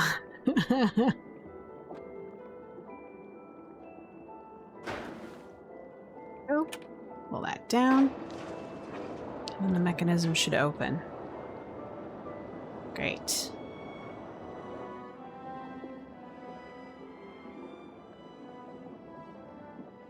I think the coldest water I've ever been in was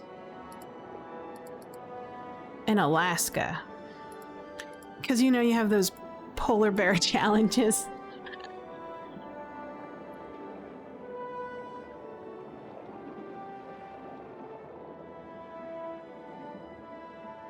Oh, here we go. I need to go this way. There we go. Because there's probably something over here. Like a chain or... Yes! Give me chain.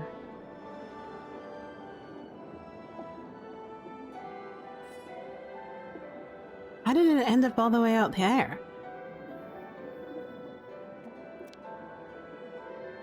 What on earth could have left these marks? Wow. It looks like a little scene from inside of an aquarium.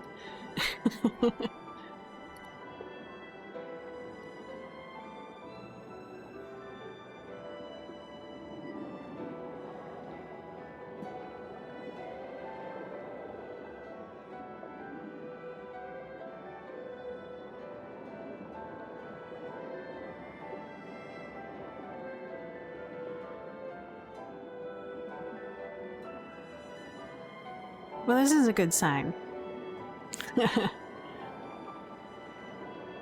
The fact that I'm making through this particular scenario without any trouble is a good sign.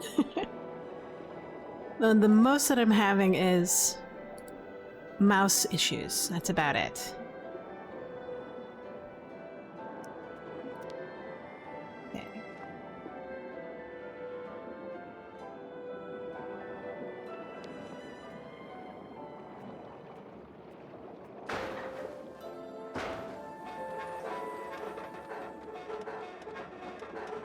Me.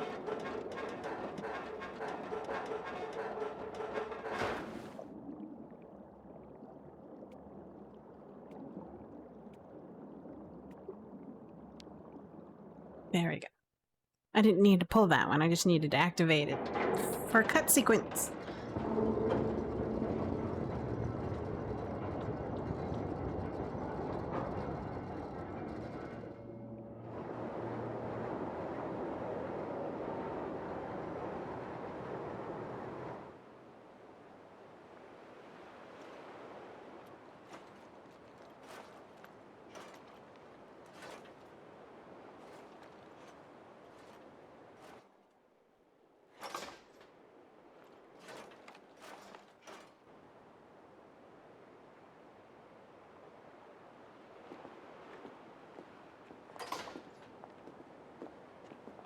Well done, Kate. I couldn't have done better myself. Well, if everything's ready, I'll go and get the Yukels right away. In the meantime, I'll go and make sure that everything's all set. By the time you come back here with the nomads, we'll just have to cast off. Perfect. I'll see you later, Captain. In a while, crocodile.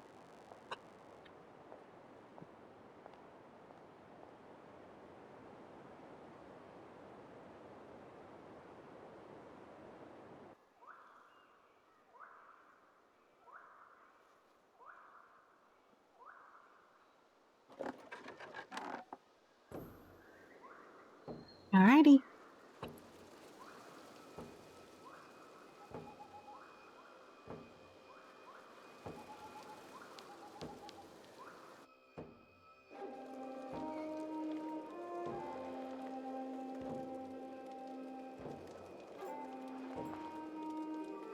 Oh.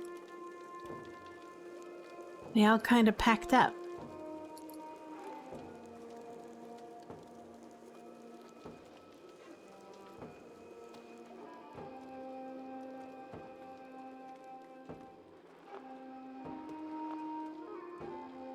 Hey, shaman.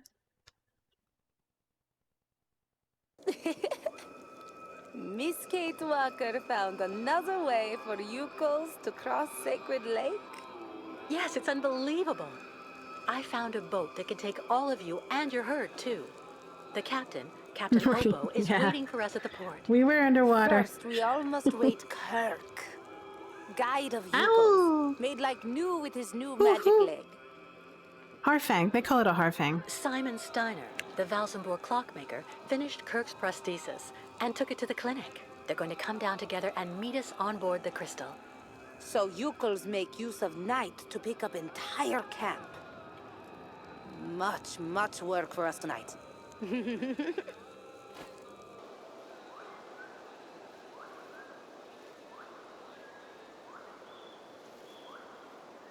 Hmm.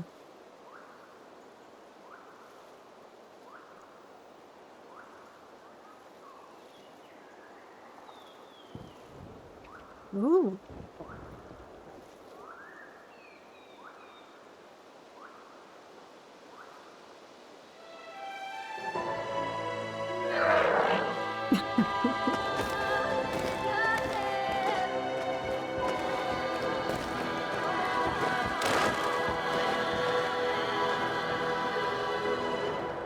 Chocobo Stampede. Ha! Well done! Great! Now we're really getting somewhere.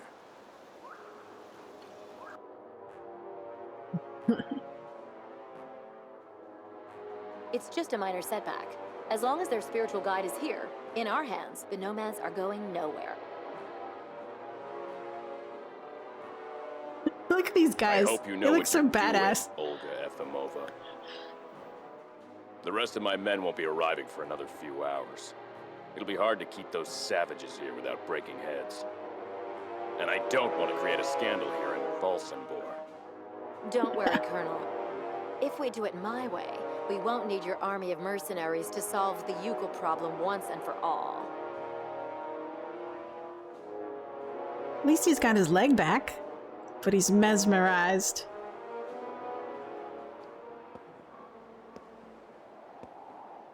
My God, what on earth can they be doing? What are they doing? Please calm down, Captain. Sarah promised to send Steiner and Kirk down as soon as they get there from the clinic. I'm sure they'll show up. It doesn't matter if they turn up now or an hour from now. We were supposed to leave before nighttime. I'm warning you, there's no way I'm taking my ship out onto the lake just when it's the monster's mealtime. Listen, if it makes you feel better, we can leave tomorrow at dawn. Until then, I'll go see how everyone is getting on. And you try and calm down a bit. Everything will be fine, Captain. Don't drink. All right. Go over the situation with your allies. All right. I'll be right back. I want a cup of tea. Ponder what will happen next with Kate Walker.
Alright, I got a cup of tea.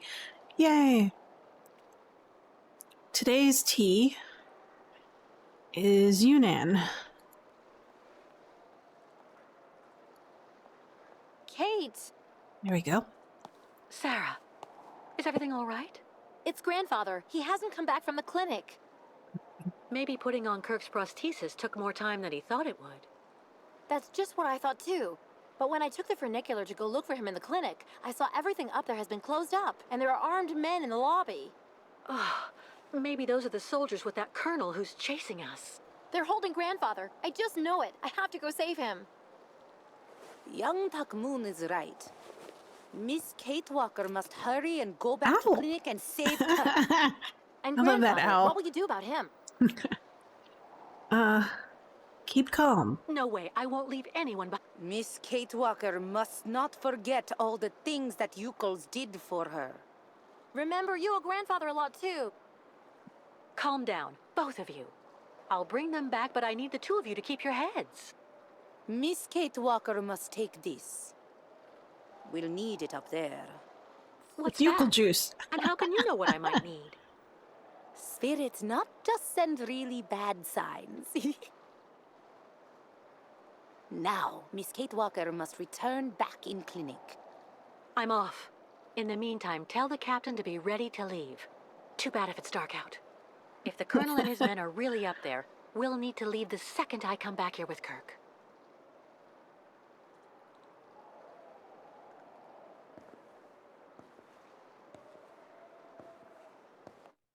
Time for a funicular ride. Go back to the clinic. I have only ridden one funicular, and it's probably the world's shortest. No, wait. I've ridden two. That's right. One in Japan and one in LA. The LA one was probably the world's shortest ride. The one in Japan was probably decent. Decent size, because you have to get up all the way up to Hakone Mountain.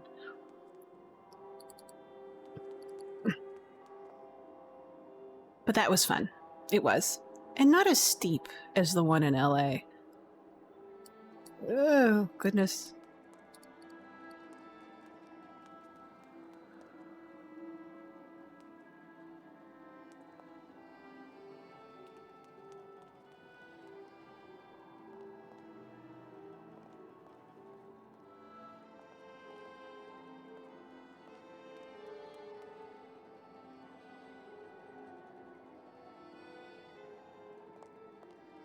I wonder if funiculars are very common in Europe.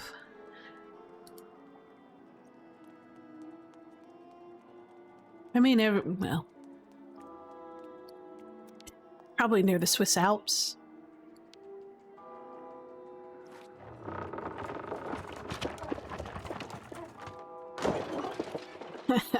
Cart accident. I got a wedge. A wedge. And a small wedge. Excellent.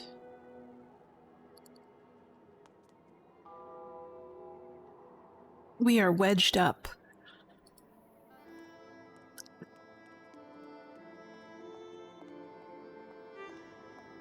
This funicular ride. I call this the game crashing funicular ride.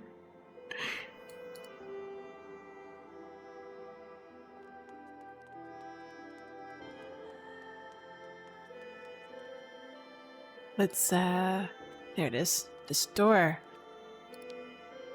It's stuck. No, I need to find something else. That's a pretty big gap. Zoom in on the door. Ah. Let's see. Time for some wedge action. Small wedge. I don't think that's gonna work. Oh, gosh.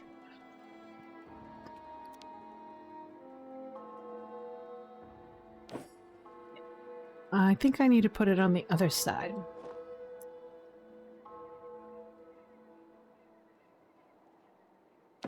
There we go.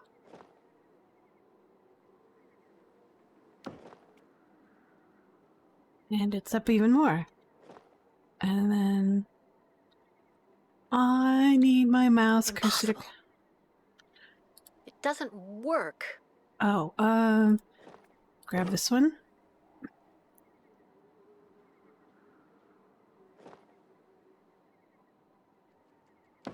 Yes. Okay. Then the big... That's not right. No, I don't want the shaman beverage.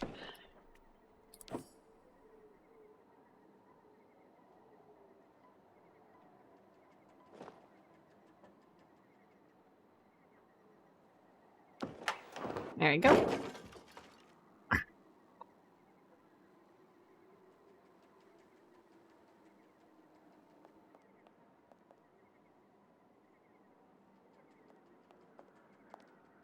Ah, there it is. Power.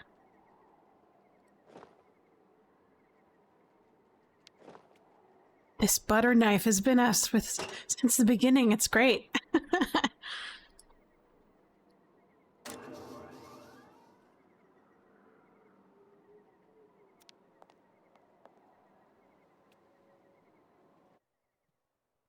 Come to be vernacular. Come.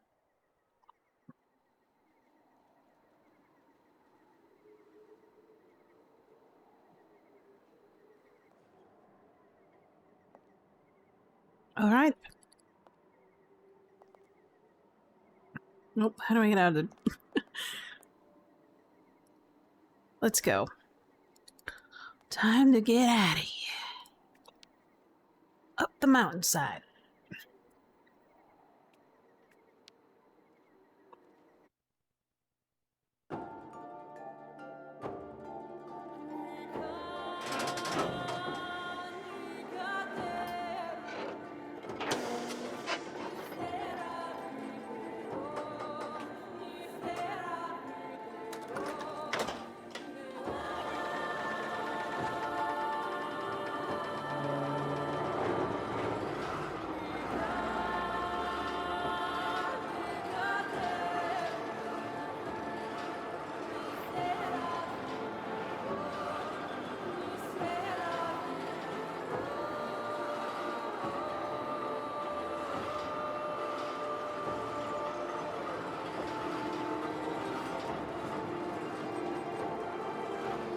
Up the mountain.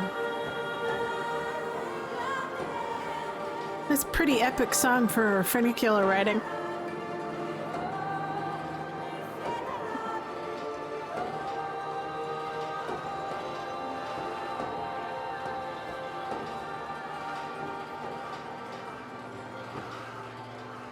Listen to my voice, young Yukol.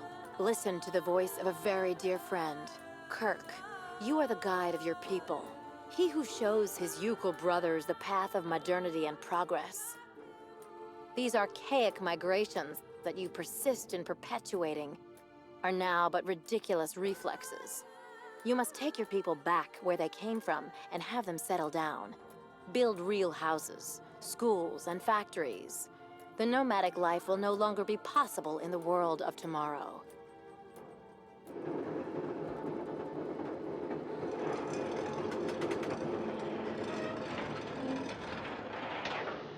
It's true, it's very hard to be a nomad. You have to have permission.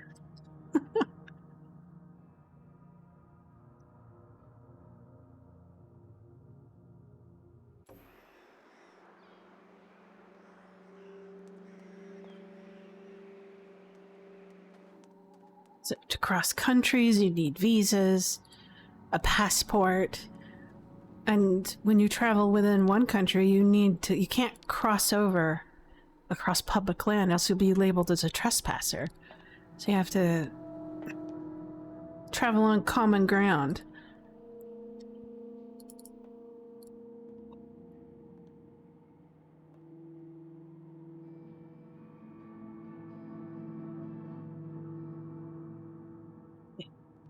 There we go. No, no, no, don't come back. I want to go in the plane.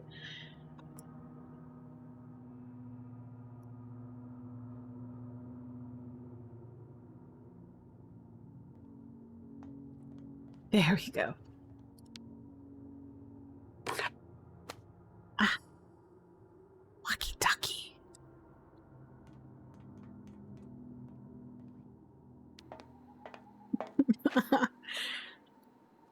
I swear half that puzzle is like trying to navigate inside the helicopter.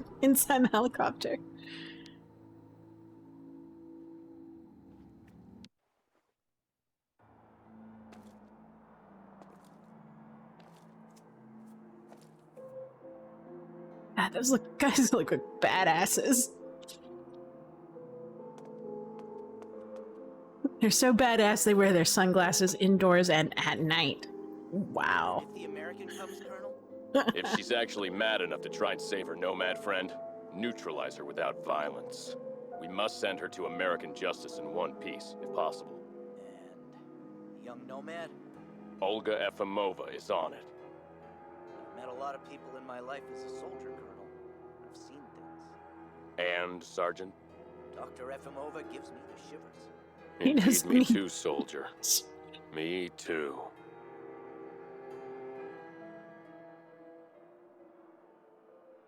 Okay.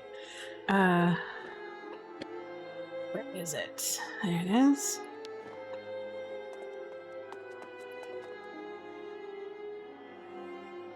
This is Dr. Olga Efimova.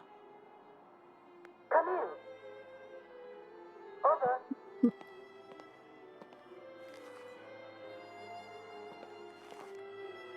What's wrong, Olga? Colonel, the staff are dealing with a patient's revolt upstairs. We need you and your men immediately. Is there a reason your nurses can't take care of it? I'm calling you because they're overwhelmed. You must hurry up. We are starting to lose control of the Situation. I hope you're not disturbing us for nothing, Olga Efimova.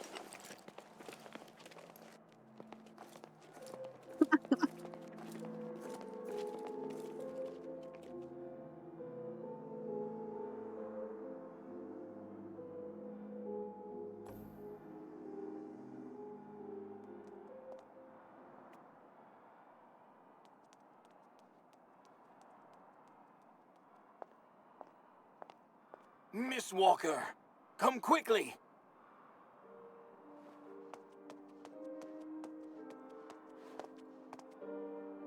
Dr. Zamiatine, but what's going on? Oh, they beat him up? Poor Steiner. It's Olga. She has brought her soldier friends into the clinic. Just after Steiner fitted Kirk's prosthesis. Then the soldiers wanted to stop them from leaving. Steiner refused to listen to them. He kicked up a fuss. So they worked him over. My friend had an attack. Miss Walker, I'm here, Mr. Steiner. you have to save young Kirk. That woman, Olga, she's a real monster, you know. Just so. Your enemy. And that, Colonel.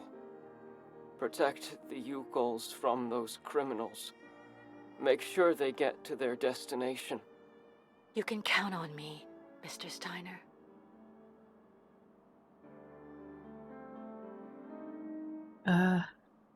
What do you intend to do, Dr. Zamiatine? I'll take care of my friend Steiner, of course. The poor man needs help. I'm thinking of hiding him in a secret passage until the soldiers have left. But you, Miss Walker, hurry and help young Kirk. My dear Miss Walker, your medallion, the heart, you know, it's in very good condition. It contains a lot of essential data from an XZ-2000 automaton. Everything as it were. You understand, on that particular model, the heart and intelligence were intermingled. So then, it wouldn't take all that much for you to get your friend Oscar back one day. Yes, Mr. Steiner. Of course. Aww. I'll remember.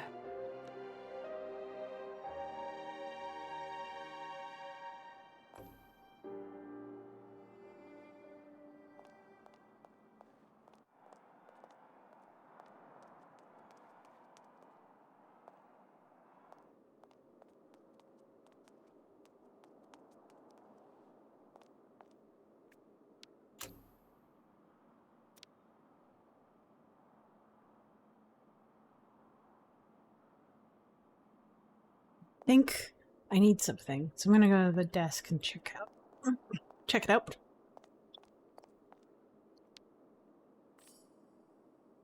Olga's statue. Okay. What's that? Is that a piece of paper?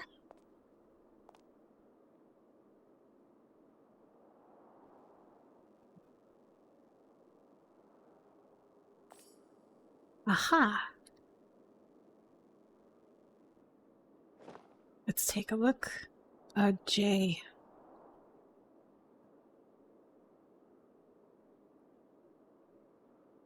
Three. Oh, that banshee Olga took the time to tear up the code, of course. Banshee is an understatement. Take a look at the cart.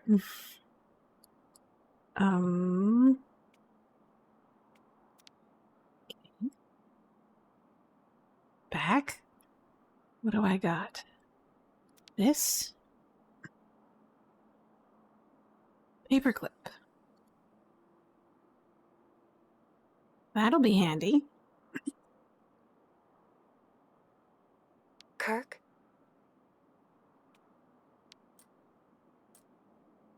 Oh, Kirk. If you can hear me, please just listen to me. Your tribe needs you. The migration can't happen without you.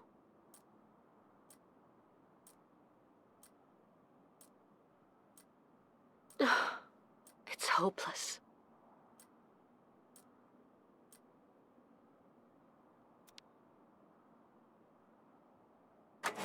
Cool. That's why we have a magical paperclip. Shoop.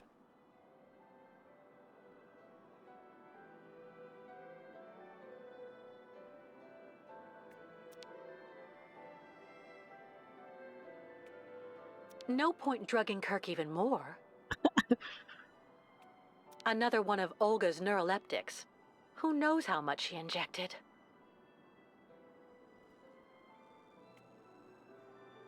I'm looking for.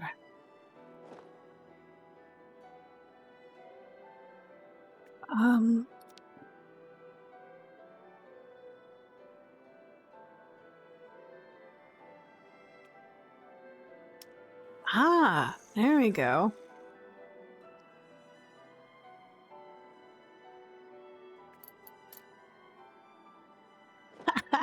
Let's give him some eucalyptus juice.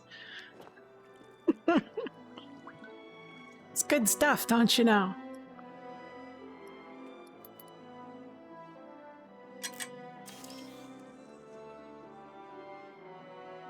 What every growing eucalypt needs. What on earth are you doing here? I'll explain later, Kirk. We have to get back to the tribe right away. They're waiting for us to cross the lake.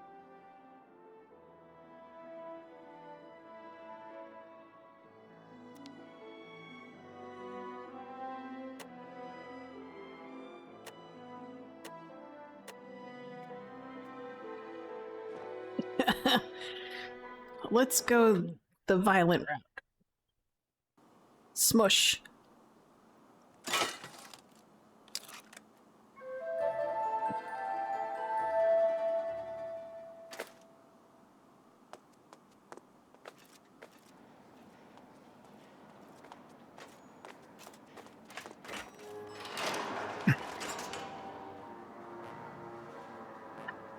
Run!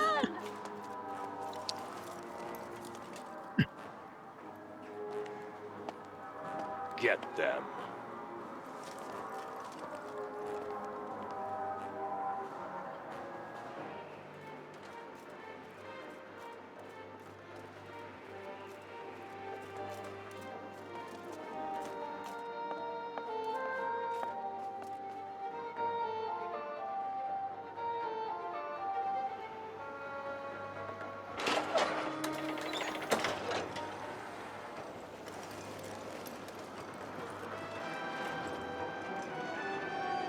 Ooh, we're escaping 5 miles per hour or less on a funicular.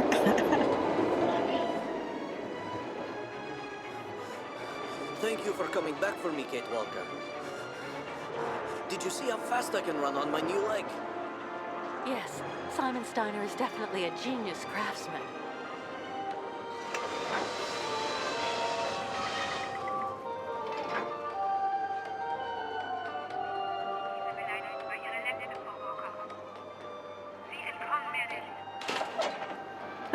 Was she speaking in German? That wasn't English.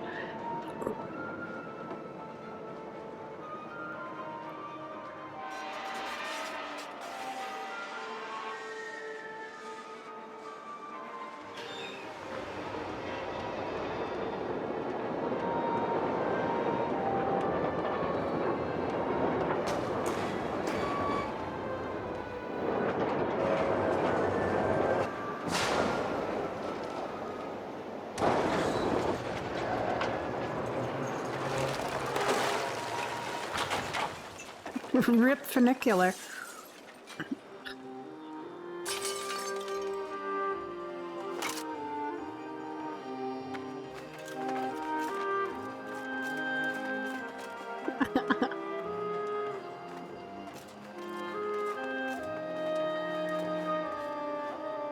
Kate!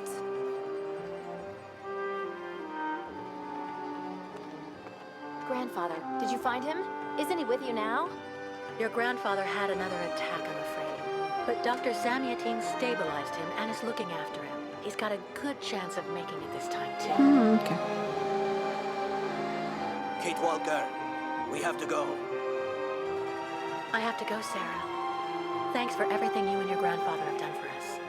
No, but thank you, Kate. Here, please take this scarf so that you will remember us. It's magnificent. Thank you, Sarah. Goodbye, Kate Walker. I got a costume upgrade. Excellent.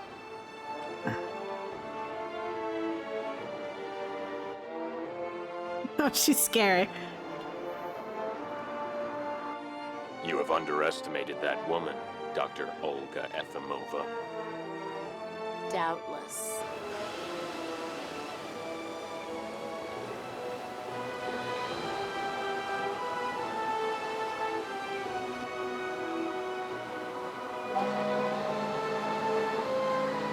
But the game isn't over yet, Colonel. Indeed. And we are going to change the rules as well.